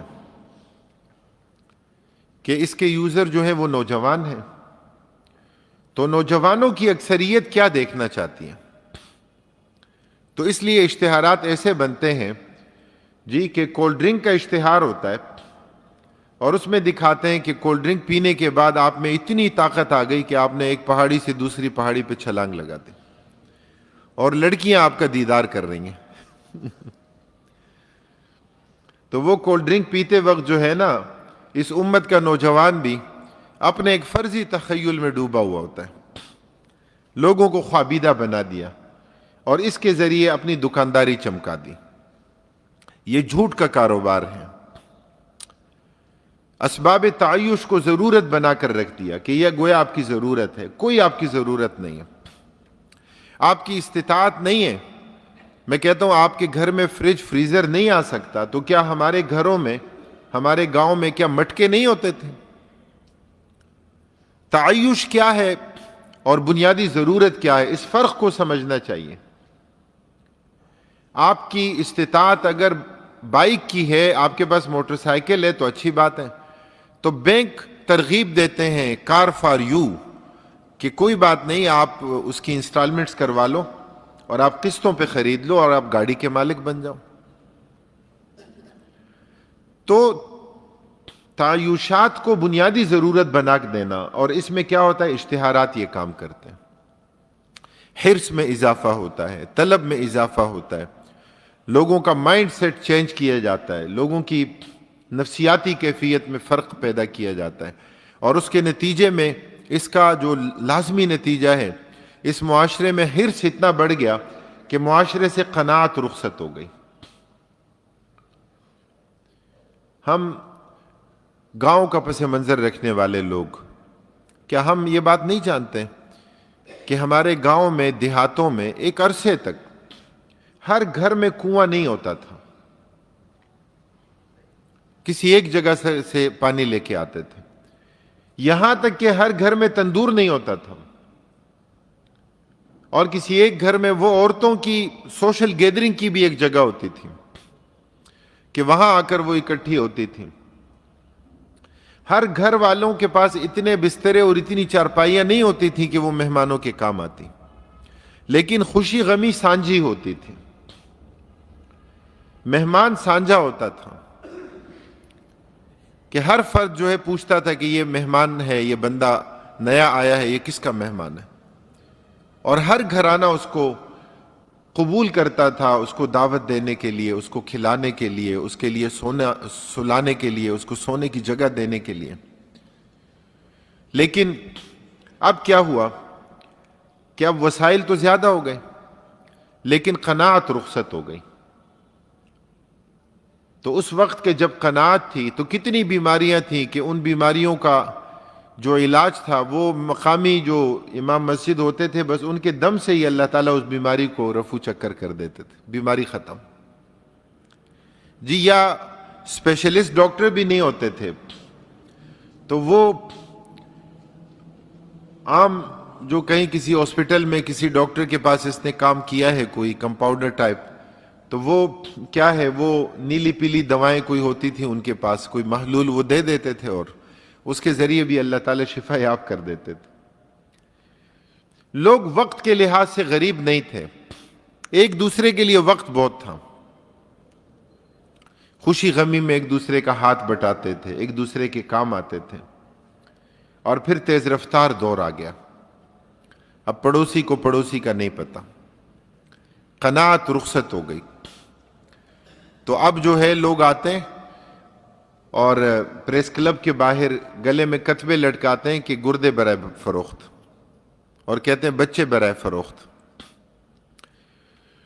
اللہ تعالیٰ سب کو فقر سے بچائے، اور اللہ تعالیٰ سب کو بچائے کہ ایسی کوئی حالت اور ایسی کوئی کیفیت نہ ہو، اس لیے کہ کبھی کبھی فقر کی کیفیت اس طرف لے بھی جاتی ہے، کاد الفقر ان یکون کفرا، لیکن بحیثیت مجموعی ہمارے معاشرے سے قناعت رخصت ہو گئی، حرص بڑھ گیا۔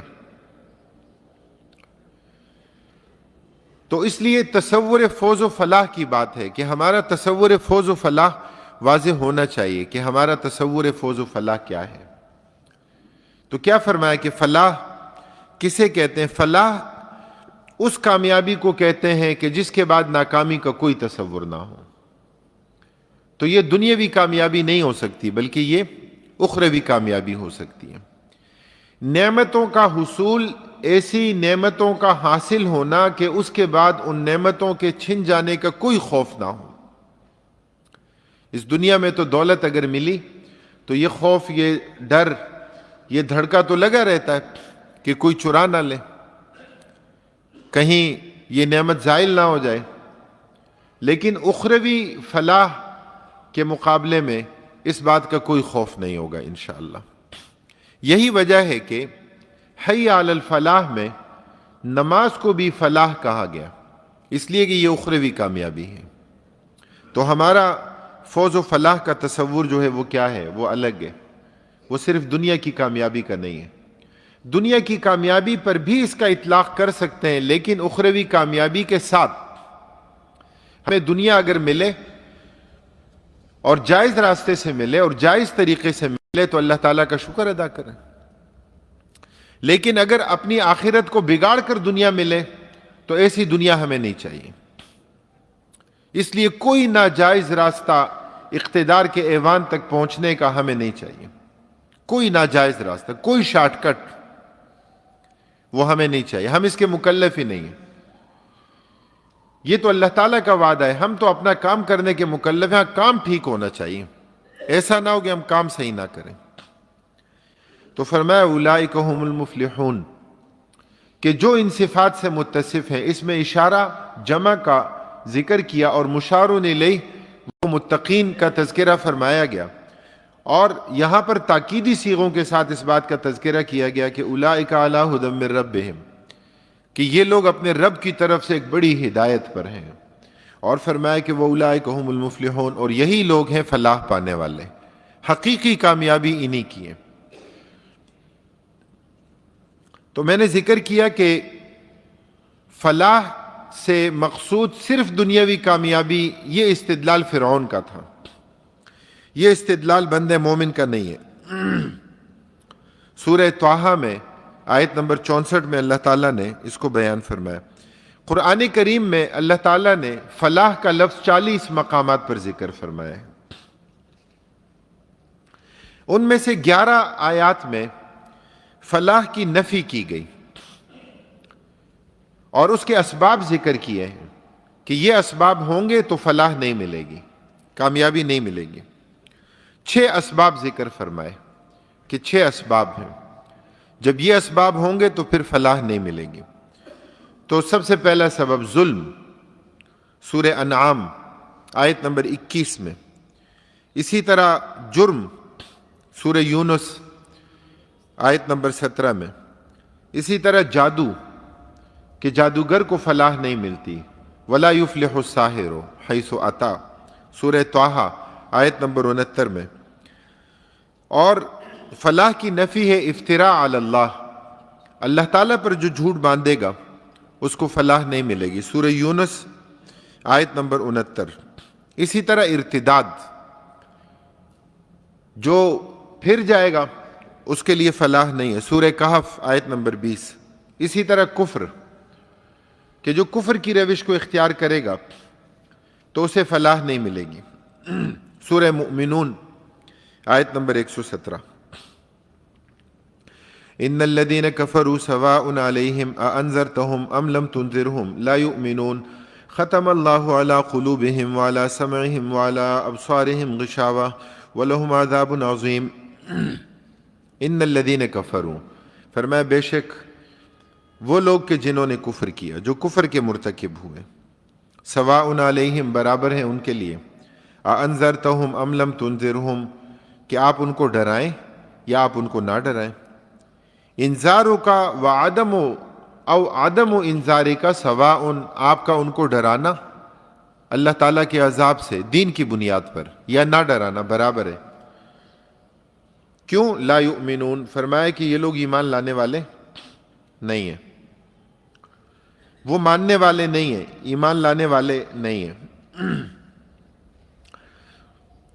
ان 2 آیات میں اللہ رب العالمین نے کفار کا تذکرہ فرمایا کہ جن کا کفر اپنی انتہا پر ہے، اور اگلی 13 آیات میں اللہ رب العالمین نے منافقین کا تذکرہ فرمایا۔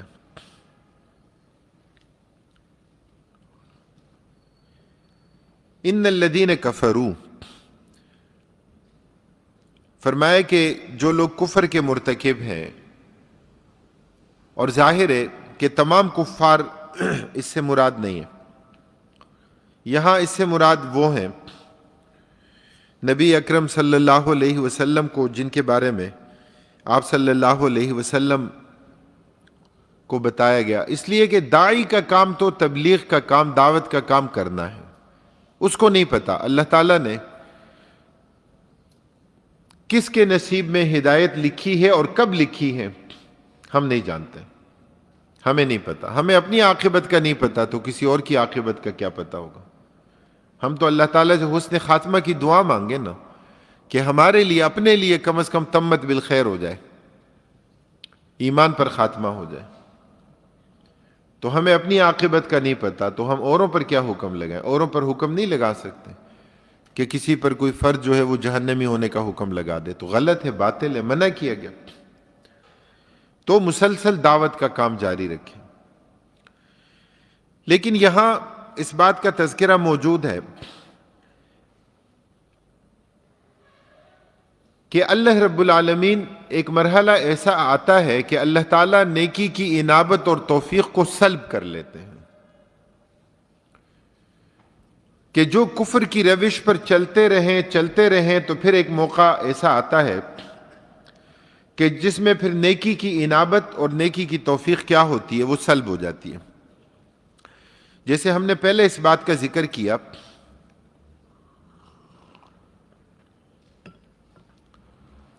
کہ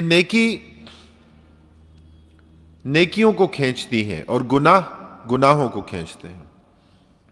ایک نیکی دوسری نیکی کو آسان بناتی ہے، اور ایک گناہ اپنے ساتھ گناہوں کا قبیلہ لے کر آتا ہے۔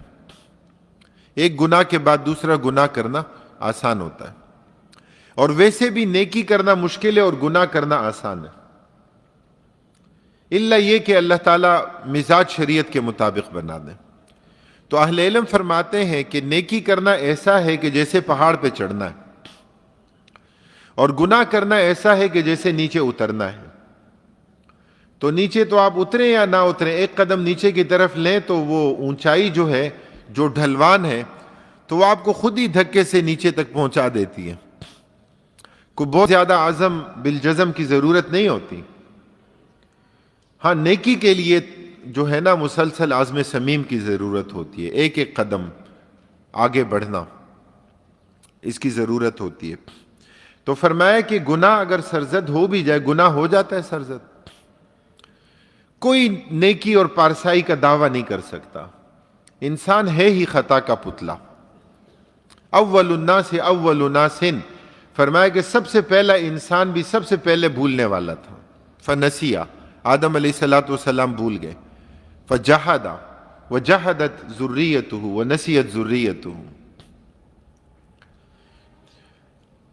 تو فرمایا کلکم خطاؤن، تم سب کے سب خطا کار ہو، وخیر الخطائین التوابون، اور خطا کاروں میں بہتر کون ہے؟ جو اللہ تعالیٰ کی طرف رجوع کرنے والے بنتے ہیں۔ تو اگر گناہ سرزد ہو جائے تو اس کے بعد نیکی کر لو، تو کیا ہوگا کہ وہ نیکی اس گناہ کو، اس کے اثرات کو مٹا دے گی، تمحوہا، اس کے اثرات کو مٹا دے گی، تو اس کے بعد پھر نیکی ہوگی۔ لیکن یہ مرحلہ آتا ہے کہ جب کوئی کفر کی روش میں اتنا آگے چلا جاتا ہے کہ اللہ رب العالمین نیکی کی انابت اور توفیق کو بھی سلب کر لیتے ہیں، ایمان کی توفیق بھی سلب ہو جاتی ہے، تو ایسا جبرن نہیں ہوتا۔ ختم اللہ علی قلوبہم، فرمایا کہ اللہ تعالیٰ نے مہر لگا دی ہے ان کے دلوں پر، وعلی سمعہم، اور ان کی سماعت پر،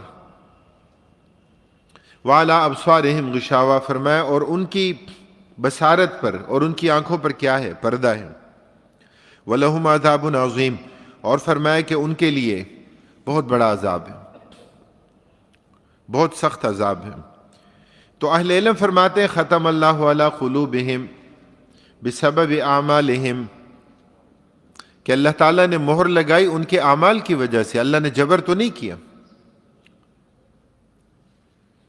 اللہ رب العالمین اپنے بندوں کے کفر پر راضی نہیں ہے، وَلَا يَرْضَى لِعِبَادِهِ الْكُفْرَ، اللہ تعالیٰ کو تو پسند نہیں ہے کہ میرے بندے انکار کریں، اللہ تعالیٰ کو تو یہ بات پسند نہیں ہے کہ یہ لوگ کفر کی روش کو اختیار کریں، اور اسی کے لیے اللہ تعالیٰ نے امکانات دیے، اسی کے لیے اللہ تعالیٰ نے جہاں ایک طرف شیطان ہے تو وہاں دوسری طرف فرشتے ہیں، جہاں ایک طرف انسانی نفس ہے تو وہیں پر انسانی نفس میں نفس مطمئنہ بھی ہے، اور وہیں پر انسانی نفس میں اس کو ملامت کرنے والا، اس کی ضمیر کی عدالت بھی ہے، تو مقابلہ تو برابر کا ہے، اس لیے کہ دار الامتحان ہے۔ امتحان کی جگہ تو وہی ہوتی ہے نا کہ جہاں دونوں امکانات ہوں، اور جہاں کوئی ایک ہی امکان ہو تو پھر تو امتحان نہیں ہے۔ تو اہل علم نے یہاں اس بات کا تذکرہ کیا کہ یہاں پر یہ جو مہر تھی، ختم اللہ ہو، کہ اللہ تعالیٰ نے مہر لگا دی، تو اس سے مراد کوئی ظاہری کوئی مجسم مہر نہیں ہے،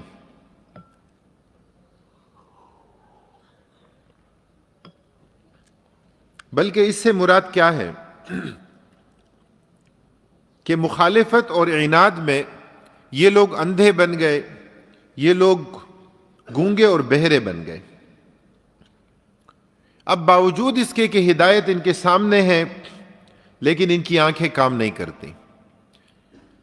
آپ صلی اللہ علیہ وسلم کی تعلیمات ان کے معاشرے میں اور لوگوں کو سنائی دیتی ہیں، لیکن ان کے کان نہیں سنتے، ان کے دلوں پر بھی اللہ رب العالمین نے مہر لگا دی، بسبب اعمالہم، ان کے اعمال کی وجہ سے۔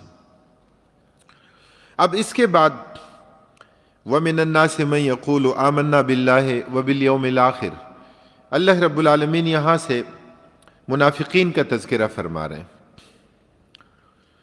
اور 13 آیات میں اللہ رب العالمین منافقین کا تذکرہ فرماتے ہیں، منافقین کی 15 بری خصلتوں کا تذکرہ فرما رہے ہیں۔ وَمِنَ النَّاسِ مَن يَقُولُ آمَنَّا بِاللَّهِ وَبِالْيَوْمِ الْآخِرِ وَمَا هُمْ بِمُؤْمِنِينَ، اور فرمایا کہ بعض لوگ من یقولو، کہ جو کہتے ہیں آمنا باللہ، ہم ایمان لائے اللہ تعالیٰ پر، وبالیوم الآخر، اور آخرت کے دن پر، فرمایا وما ہم بمؤمنین، اور در حقیقت وہ مؤمن نہیں ہیں، وہ ایمان لانے والے نہیں ہیں۔ تو نفاق ہے، اور نفاق جو ہے ان کے دلوں میں موجود ہے۔ اللہ رب العالمین نے قرآن کریم میں منافقین کی بری خصلتیں بھی ذکر کیں، اور اللہ تعالیٰ نے کفار کی بری خصلتیں بھی بیان فرمائیں، اور یہ جتنا بھی تذکرہ ہوتا ہے تو یہ میرے اور آپ کے لیے کہ ہم ان سے بچیں۔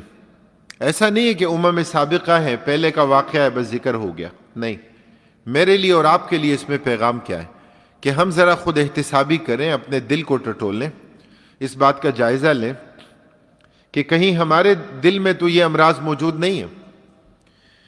تو اللہ رب العالمین نے قرآن کریم میں کفار کے دلوں کی حالتیں اللہ تعالیٰ نے بیان فرمائی کہ کفار کے دلوں کی حالتیں کیا ہیں۔ تو 25 بری خصلتیں ان کی ذکر کی گئیں کہ کفار کی 25 بری خصلتیں ہیں، وہ بیان کی گئیں۔ ایک یہ کہ کفار کے دلوں میں کیا ہے، انکار ہے۔ سورہ نحل میں اللہ تعالیٰ نے آیت نمبر 22 میں اس کو بیان فرمایا۔ اسی طرح فرمایا کہ کفار کے دلوں میں کیا ہے، حمیہ جاہلیہ، جاہلی عصبیت۔ سورہ فتح میں آیت نمبر 26 میں اللہ تعالیٰ نے اس کو بیان فرمایا۔ کفار کے دلوں میں انصراف، ارتداد، پھر جانا۔ سورہ توبہ میں آیت نمبر 127 میں اس کو بیان فرمایا۔ کفار کے دل سخت ہیں، قسوت قلبی ہیں، سورہ بقرہ میں آیت نمبر 74 میں بیان فرمایا۔ اسی طرح کفار کے دلوں میں کیا ہے، موت ہے، ان کے دل زندہ نہیں ہیں، ان کے دل مرے ہوئے ہیں، سورہ انعام آیت نمبر 123 میں فرمایا۔ سورہ بقرہ میں یہاں اللہ تعالیٰ نے فرمایا کہ ان کے دلوں میں مرض ہے، بیماری ہے، فی قلوبہم مرض، سورہ بقرہ آیت نمبر 10۔ اسی طرح فرمایا کہ اللہ تعالیٰ نے ان کے دلوں پر مہر لگا دی، یہاں بھی ہے، سورہ منافقون میں بھی ہے۔ اسی طرح سورہ آل عمران آیت نمبر 7 میں فرمایا کہ ان کے دلوں میں کجی ہے، کجروی کا شکار ہے، زیغ ہے۔ اسی طرح فرمایا ابا ہے، انکار ہے، سورہ توبہ آیت نمبر 8۔ اسی طرح فرمایا ارتیاب ہے، شک ہے ان کے دلوں میں، سورہ توبہ آیت نمبر 45۔ اسی طرح فرمایا کہ ان کے دلوں میں رعب ہے، ڈر ہے، خوف ہے، سورہ احزاب۔ اسی طرح فرمایا کہ ان کے دلوں میں کیا ہے، لہو و لعب ہے، سورۃ الانبیاء میں اللہ تعالیٰ نے اس بات کا تذکرہ فرمایا۔ کفار کے دلوں میں شدت ہے، سورہ یونس میں فرمایا۔ کفار کے دلوں میں مخالفت الرسول ہے، اللہ کے رسول صلی اللہ علیہ وسلم کی مخالفت کرتے ہیں اور اسے اچھا سمجھتے ہیں۔ اسی طرح فرمایا کہ ان کے دل پردوں میں ہیں، غلاف میں ہیں، سورۃ النساء۔ ان کے دل بند ہیں، اقفال، تالے لگے ہوئے ہیں، سورہ محمد میں آیت نمبر 24۔ اسی طرح فرمایا ان کے دلوں میں اشمئزاز ہے۔ اشمئزاز کیا ہے؟ انقباض، کہ دل کھلا کھلا نہیں ہے۔ کبھی مزاج میں، طبیعت میں بھی ہوتا ہے نا کہ ایک انقباض کی حالت ہوتی ہے، تو فرمایا ان کے دلوں میں بھی یہی ہے۔ اسی طرح فرمایا عاما، ان کے دل اندھے ہیں، سورہ حج میں۔ اسی طرح فرمایا ان کے دلوں میں نفاق ہے، سورہ توبہ۔ فرمایا کہ ان میں کیا ہے؟ تشتیت، انتشار اور افتراق دلوں میں موجود، سورہ حشر میں۔ اسی طرح فرمایا ضیق ہے، تنگی ہے، سورۃ الانعام۔ اللہ تعالیٰ نے منافقین کا جہاں پر تذکرہ فرمایا، منافقین تین طرح کے ہوتے ہیں۔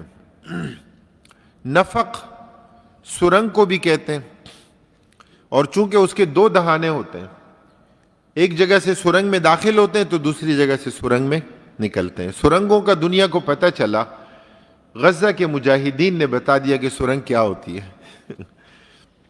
سرنگوں کا جال، اور جس کی طرف اسرائیل ساری بمباری کرنے کے باوجود، ملبے کا ڈھیر بنانے کے باوجود آج تک زمینی کارروائی میں کامیاب نہیں ہو سکا۔ اللہ رب العالمین نے ایسا رعب عطا فرمایا کہ جو دنیا کو ٹیکنالوجی میں نمبر 1 کہتا تھا، اور جو اپنے ٹینکوں پر فخر اور غرور کرتا تھا، لیکن وہاں دیسی ساختہ میزائل کہ جو وہیں سرنگ میں بنا رہے ہیں، اور سستا میزائل، اور اس ایک میزائل کے نتیجے میں 0 مسافت کے ساتھ اس پورے مرکاوٹ ٹینک کو اڑا کر رکھ دیتے ہیں۔ تو اللہ رب العالمین نے فتح اور نصرت کی داستانیں ہمیں دکھا دیں۔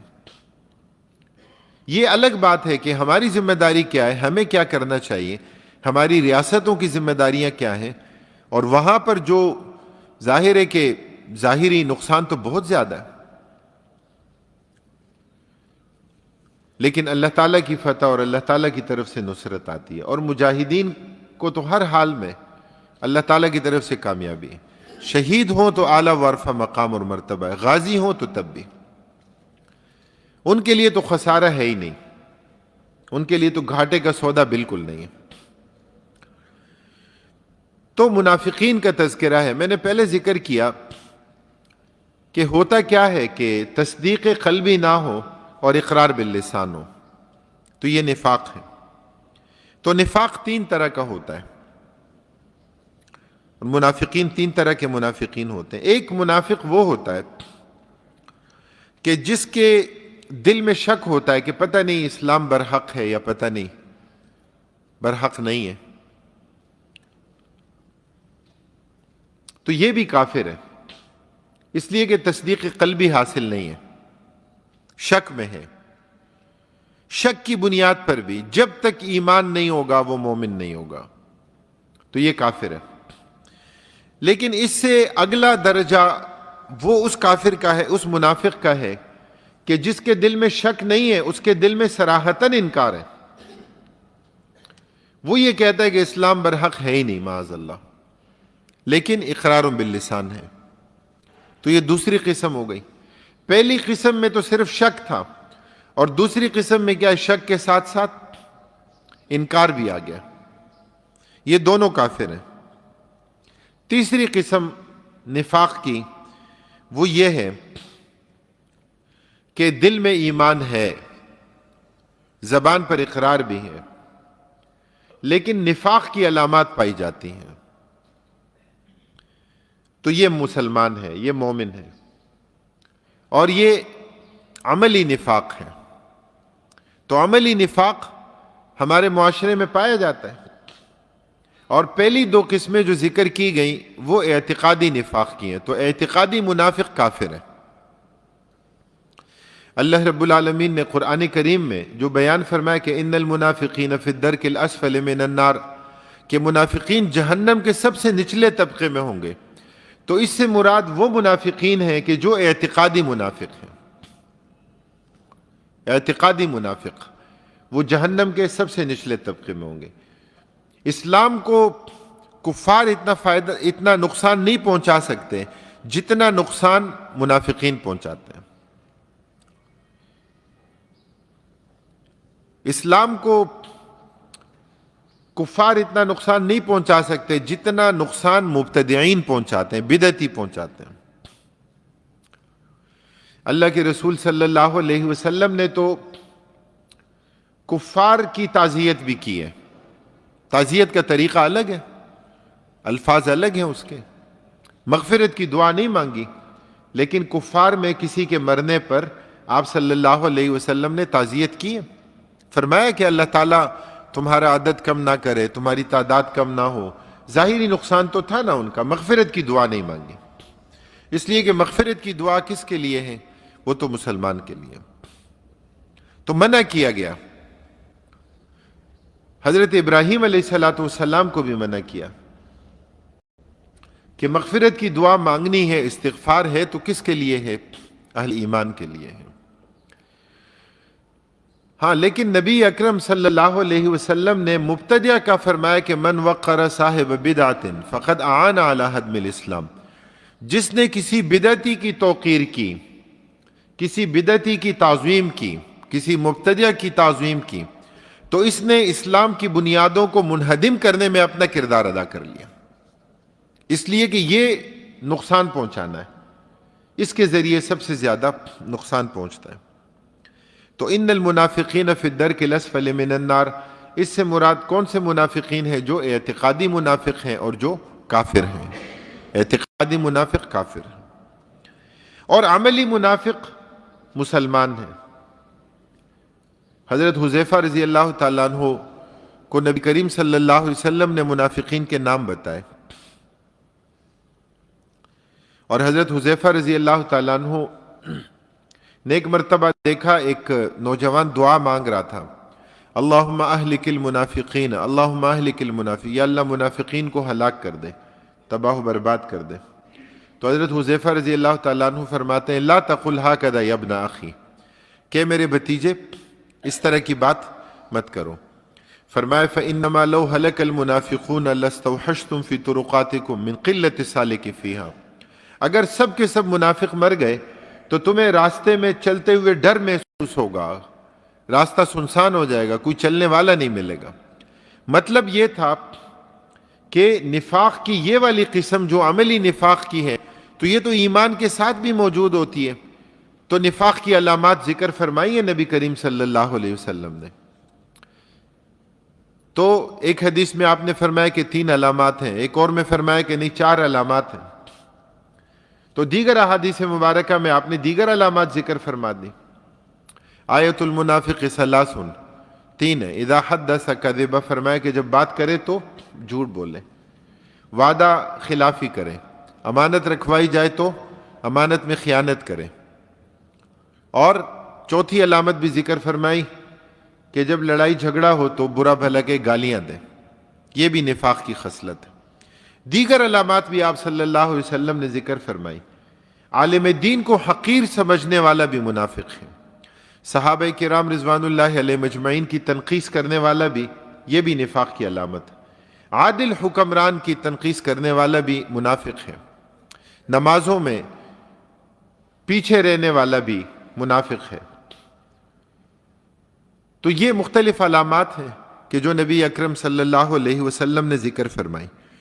تو عملی نفاق ہمارے معاشرے میں موجود ہے۔ حضرت حذیفہ رضی اللہ تعالیٰ عنہ سے ایک مرتبہ ایک شخص نے پوچھا کہ منافق کون ہے؟ تو فرمایا الذی یصف الاسلام ولا یعمل به، کہ جو اسلام کی تعریف اور توصیف تو کرتا ہے لیکن اس پر عمل نہیں کرتا۔ کہتا ہے کہ یہ بڑا اچھا دین ہے، بڑا اچھا زندگی کا نظام ہے، نظام زندگی ہے، ہاں تو پھر آپ عمل پیرا ہو؟ نہیں۔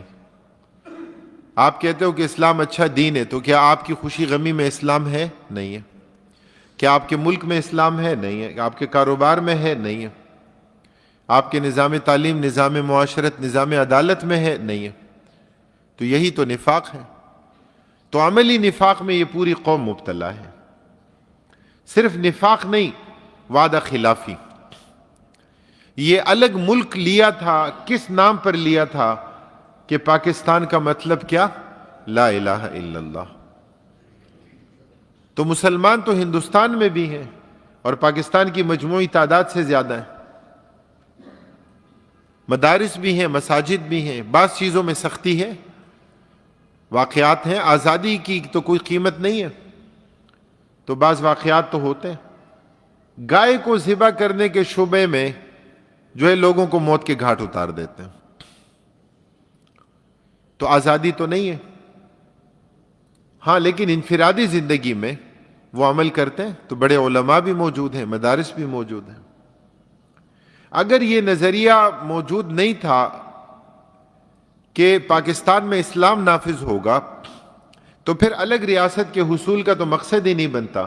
اگر دو قومی نظریہ اس کے پیچھے نہ ہو تو پھر تو مقصد ہی نہیں ہے کوئی قیام پاکستان کا۔ قیام پاکستان میں پیش نظر تو یہی دو قومی نظریہ تھا، اور یہی قائد اعظم محمد علی جناح رحمہ اللہ کی تقریروں میں تھا۔ اور مسلم لیگ کی قیادت یہ کہا کرتی تھی کہ ہمیں قیام پاکستان کے لیے جو ہمارا نعرہ تھا، جو ہمارا ایک دینی سلوگن تھا، تو کہا کہ اس کے لیے بنیاد اور اس کے لیے اصطلاحات ہمیں سید ابو الاعلیٰ مودودی رحمہ اللہ کی تحریروں سے ملتی تھیں کہ آپ نے حاکمیت الہیہ کا قیام اور اللہ کی زمین پر اللہ کے نظام کو نافذ کرنا اور دین کا کامل تصور، تو یہ تصور تو ہمیں وہاں سے ملا، وہاں سے نظر آیا، اور پوری قوم نے لبیک کہا۔ تو اس لیے دو قومی نظریہ تو بنیاد ہے۔ تو یہ وعدہ تو کیا تھا، اللہ تعالیٰ نے الگ ملک دے دیا، لیکن آج تک نافذ نہیں کیا، پوری طرح نافذ نہیں کیا۔ ورنہ یہ ٹھیک ہے، قرارداد مقاصد کی صورت میں ایک کامیابی ہے، ہم مانتے ہیں۔ 1973 کے آئین میں اسلامی دفعات ہیں، ہم مانتے ہیں۔ وفاقی شرعی عدالت ہے، ہم مانتے ہیں۔ اسلامی نظریاتی کونسل ہے، ہم مانتے ہیں۔ یعنی یہ سب تو سنگ میل ہے نا کامیابی کے۔ لیکن دوسری طرف جو سیکولر لابی یہاں پر کام کر رہی ہے، یہ جتنی بھی چیزیں میں نے آپ کے سامنے ذکر کی، ان سب کو عضو معطل بنا کر رکھ دیا۔ آپ اگر دفعہ 62-63 پر عمل کر کے دیکھو تو معاشرے میں اچھے اور نیک لوگ سامنے آ جائیں گے، لیکن کون عمل کرے؟ ظاہر ہے کہ جو ڈرائیونگ سیٹ پہ بیٹھا ہوگا تو بات تو اسی کی چلے گی نا، سواریاں جو بھی کہیں، الا یہ کہ ڈرائیور تبدیل کر دیں، تو سواریاں سمجھیں کہ ہم مکے کی طرف جا رہے ہیں اور ڈرائیور ان کو واشنگٹن لے کے جا رہا ہوں، تو بات کس کی چلے گی؟ ڈرائیور کی، کہ ڈرائیور کہاں لے کر جا رہا ہے۔ تو ڈرائیور کو یہ قوم تبدیل نہیں کرتی۔ کہتے ہیں کہ ہم اسلامی جمہوریہ پاکستان ایک ملک ہے، لا الہ الا اللہ محمد الرسول اللہ کی بنیاد پر حاصل ہوا۔ تو بات یہ تھی کہ عملی نفاق ہے، تو عملی نفاق تو موجود ہوتا ہے، ایمان کے باوجود وما یؤمن اکثرهم باللہ الا وهم مشرکون، ایمان کے باوجود شرک بھی کچھ نہ کچھ موجود ہوتا ہے، خواہ وہ ریا اور دکھاوے کی صورت میں کیوں نہ ہو، خواہ وہ عجب اور خود پسندی کی صورت میں کیوں نہ ہو۔ اسی طرح ایمان کے باوجود کچھ نہ کچھ نفاق موجود ہوتا ہے۔ تو بات کرتے ہیں تو جھوٹ بولتے ہیں، تو مسلمان بولتے ہیں جھوٹ، حالانکہ نہیں بولنا چاہیے، تو وعدہ خلافی کرتے ہیں۔ اور جتنی علامات ذکر کی گئیں قرآن کریم میں اور نبی اکرم صلی اللہ علیہ وسلم کی احادیث مبارکہ میں، تو وہ موجود ہوتی ہیں۔ تو اللہ رب العالمین نے یہاں منافقین کا تذکرہ فرمایا، تو فرمایا یخادعون اللہ والذین آمنوا وما یخدعون الا انفسهم وما یشعرون، کہ یہ دھوکہ دے رہے ہیں یا دھوکے بازی کر رہے ہیں اللہ کے ساتھ اور اہل ایمان کے ساتھ۔ وما یخدعون الا انفسهم، فرمایا کہ یہ دھوکہ نہیں دے رہے مگر اپنے آپ کو ہی۔ اللہ کو کہاں دھوکہ دے سکتے ہو؟ اللہ تعالیٰ کو دھوکہ نہیں دے سکتے۔ وما یشعرون، لیکن انہیں اس بات کا شعور نہیں ہے، وہ اس بات کو نہیں جانتے۔ فرمایا فی قلوبہم مرض، فرمایا کہ ان کے دلوں میں بیماری ہے، مرض ہے۔ فزادہم اللہ مرضا. تو یہاں منافقین کے دل کی ایک حالت ذکر کی گئی کہ وہ کیا ہے، وہ مرض ہے. تو اللہ تعالیٰ نے ان کا مرض بڑھا دیا. اللہ تعالیٰ نے ان کا مرض بڑھا دیا جبرن نہیں، بسبب اعمالہم، ان کے اعمال کی وجہ سے. اسی نفاق میں یہ آگے بڑھتے رہے تو نیکی کی معرفت بھی سلب ہو گئی. تو منافق وہ ہوتا ہے کہ جسے نیکی کر کے بھی خوشی نہیں ملتی اور گناہ کر کے ندامت نہیں ہوتی. گناہ کرتا ہے تو گویا اس کی ناک پر مکھی بیٹھی تھی، فأطارہ، اس نے اس کو اڑا دیا، بس اتنا سلسلہ ہوتا ہے. اور نیکی کر کے خوشی نہیں ملتی، اس لیے کہ نیکی دل کے جذبے سے تو کی ہی نہیں ہے. خوشی تو دل میں ہوگی نا، کہ جب نیکی دل کے جذبے سے کی ہوگی تو اس کے نتیجے میں خوشی ملے گی. تو حلاوت الایمان نہیں ہے منافقین کے لیے، ایمان کی مٹھاس نہیں ہے. حلاوت الایمان، ایمان کی مٹھاس کے اسباب ہیں، ذرائع ہیں.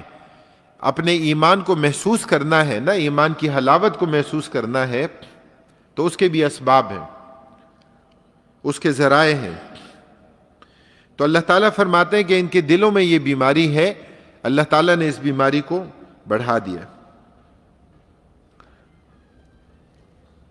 نفسیات کے ماہرین اس بات کا ذکر، وہ یہ کہتے ہیں کہ جو بندہ جھوٹ بولتا ہے نا، تو کہتے ہیں یہ بھی اصلاً ایک بیماری ہے. کہ وہ جھوٹ کیوں بولتا ہے؟ تو کوئی یہ بیماری ہے، یہ ایک مرض ہے کہ جو اسے لاحق ہے. تو یہ جو ہماری معاشرتی بیماریاں ہیں، ان کے بھی مختلف اسباب ہیں، ان کی مختلف وجوہات ہیں. تو یہاں پر اللہ رب العالمین نے نفاق کو دل کا مرض قرار دیا کہ یہ دل کا مرض ہے، یہ دل کی بیماری ہے. اور فرمایا کہ یہ سمجھتے ہیں کہ گویا ہم دھوکہ دے رہے ہیں اللہ کو، ہم دھوکہ دے رہے ہیں اہل ایمان کو. بھئی یہ دھوکہ تو تم اپنے آپ کو دے رہے ہو، تم اپنے آپ کو دھوکے میں ڈال رہے ہو.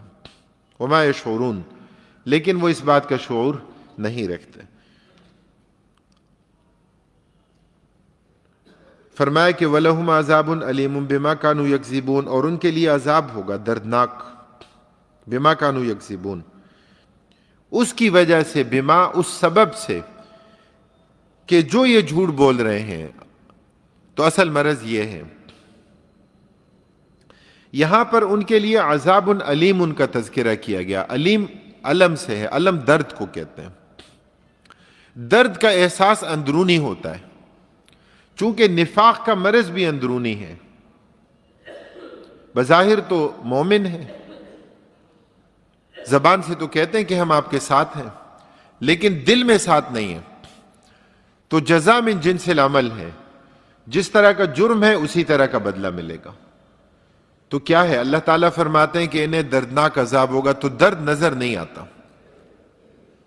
درد کو آپ ایسا نہیں کر سکتے کہ درد کو آپ نکال دیں، کہ جسم سے آپ درد کو الگ کر دیں. یہ جو پین کلرز ہوتی ہیں نا، پین کلر ٹیبلٹس ہوتی ہیں یا انجیکشنز ہوتے ہیں، تو یہ پین کو کل نہیں کرتے، یہ اس کے احساس کو ختم کرتے ہیں، یہ آپ کے اعصاب کو سن کرتے ہیں. ایسا نہیں ہے کہ یہ اس درد کے اصل سبب کو ختم کر دیں، نہیں، درد تو ہے، درد کا سبب بھی ہے، لیکن اس درد کا احساس ختم ہو جاتا ہے. اور جتنی دیر اس کا یہ اثر باقی رہتا ہے وہ احساس ختم، جب اس کا اثر ختم وہ درد پھر سے اجاگر ہو گیا. تو درد بھی ایک اندرونی کیفیت. یہ جو درد ہے عمومی طور پر یہ بھی اللہ تعالیٰ کی نعمتوں میں سے ایک نعمت ہے. جس طرح آپ چلتے ہیں نا راستے میں، آپ کو سپیڈ بریکر ملتے ہیں، تو یہ سپیڈ بریکر آپ کے لیے بہتر ہوتے ہیں، اس لیے کہ آپ کو پتہ چلتا ہے کہ کہاں بریک لگانی ہے. اور اگر سپیڈ بریکر ہی نہ ہو اور آپ کی توجہ ہی نہ ہو تو اس کے نتیجے میں کیا ہوگا؟ اس کے نتیجے میں تو انسان تباہی سے دوچار ہوگا. تو جو ڈیزیزز ایسی ہیں، جو بیماریاں ایسی ہیں کہ جن میں درد کا احساس نہیں ہے، جو سائلنٹ کلر ہیں، تو ان سے اللہ کی پناہ مانگنی چاہیے. اس لیے کہ ہمارے ہاں تو ہیلتھ کیئر کا نظام ہے نہیں، تو ڈاکٹر کے پاس تو تب جاتے ہیں کہ جب درد فیل ہوتا ہے. اپنے ٹیسٹ تو تب کرواتے ہیں کہ جب کوئی درد کا احساس ہوتا ہے تو تب کرواتے ہیں، تو پتہ چلتا ہے کہ جی فلاں مسئلہ ہے، کوئی بیماری ہے۔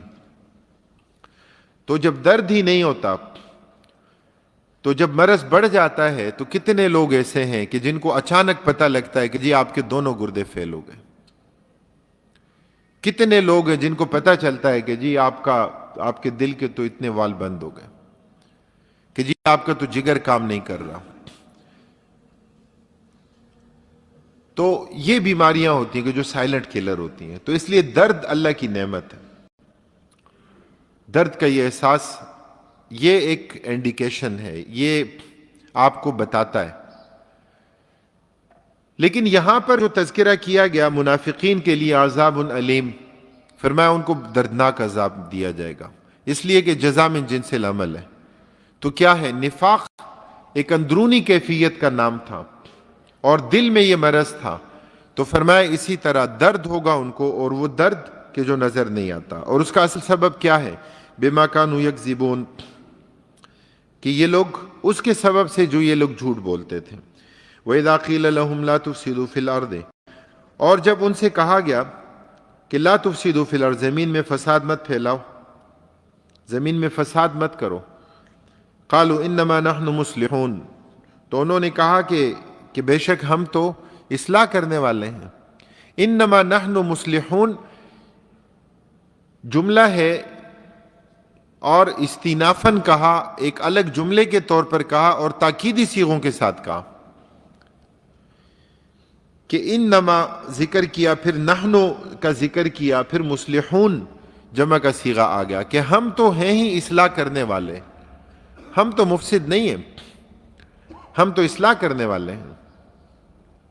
تو یہ بھی منافقین کی بری خصلت ہے کہ وہ ہیں مفسد، لیکن وہ اپنے آپ کو کہتے مصلح ہیں، مفسد ہو کر بھی اپنے آپ کو مصلح کہتے ہیں۔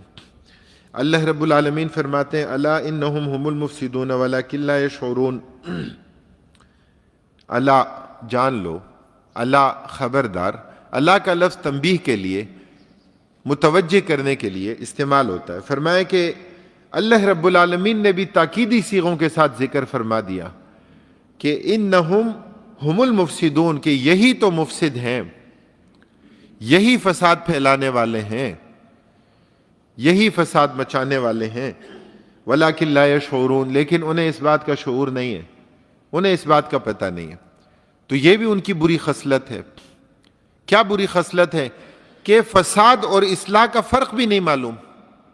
اللہ تعالیٰ نے ایسی ان کی مت مار کر رکھ دی کہ وہ فساد کو اصلاح سے تعبیر کرتے ہیں، لیکن حقیقی اصلاح اور حقیقی فساد کیا ہے اس کا ان کو نہیں پتہ۔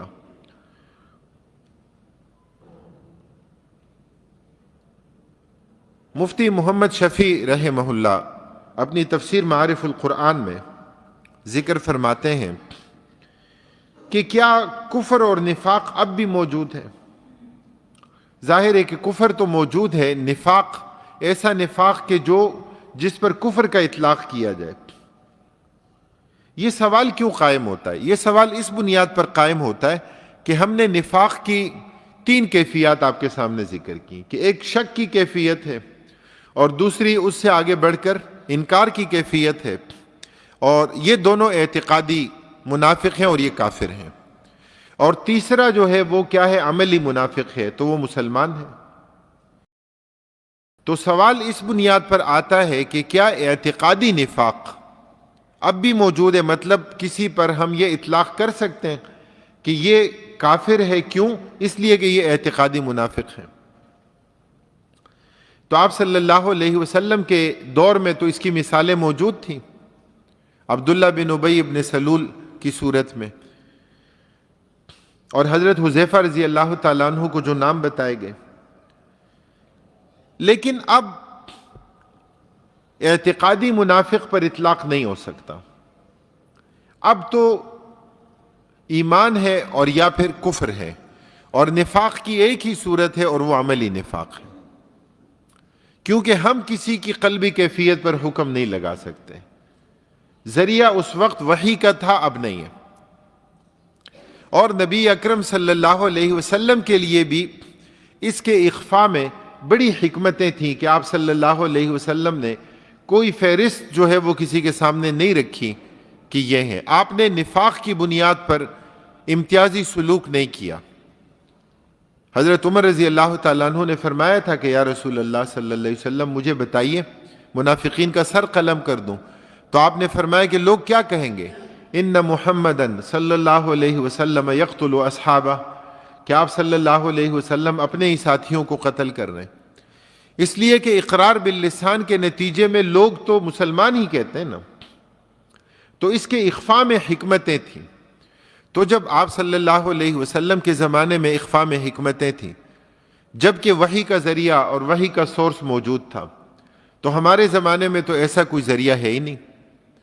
اس لیے عملی نفاق نظر آتا ہے علامات کی بنیاد پر.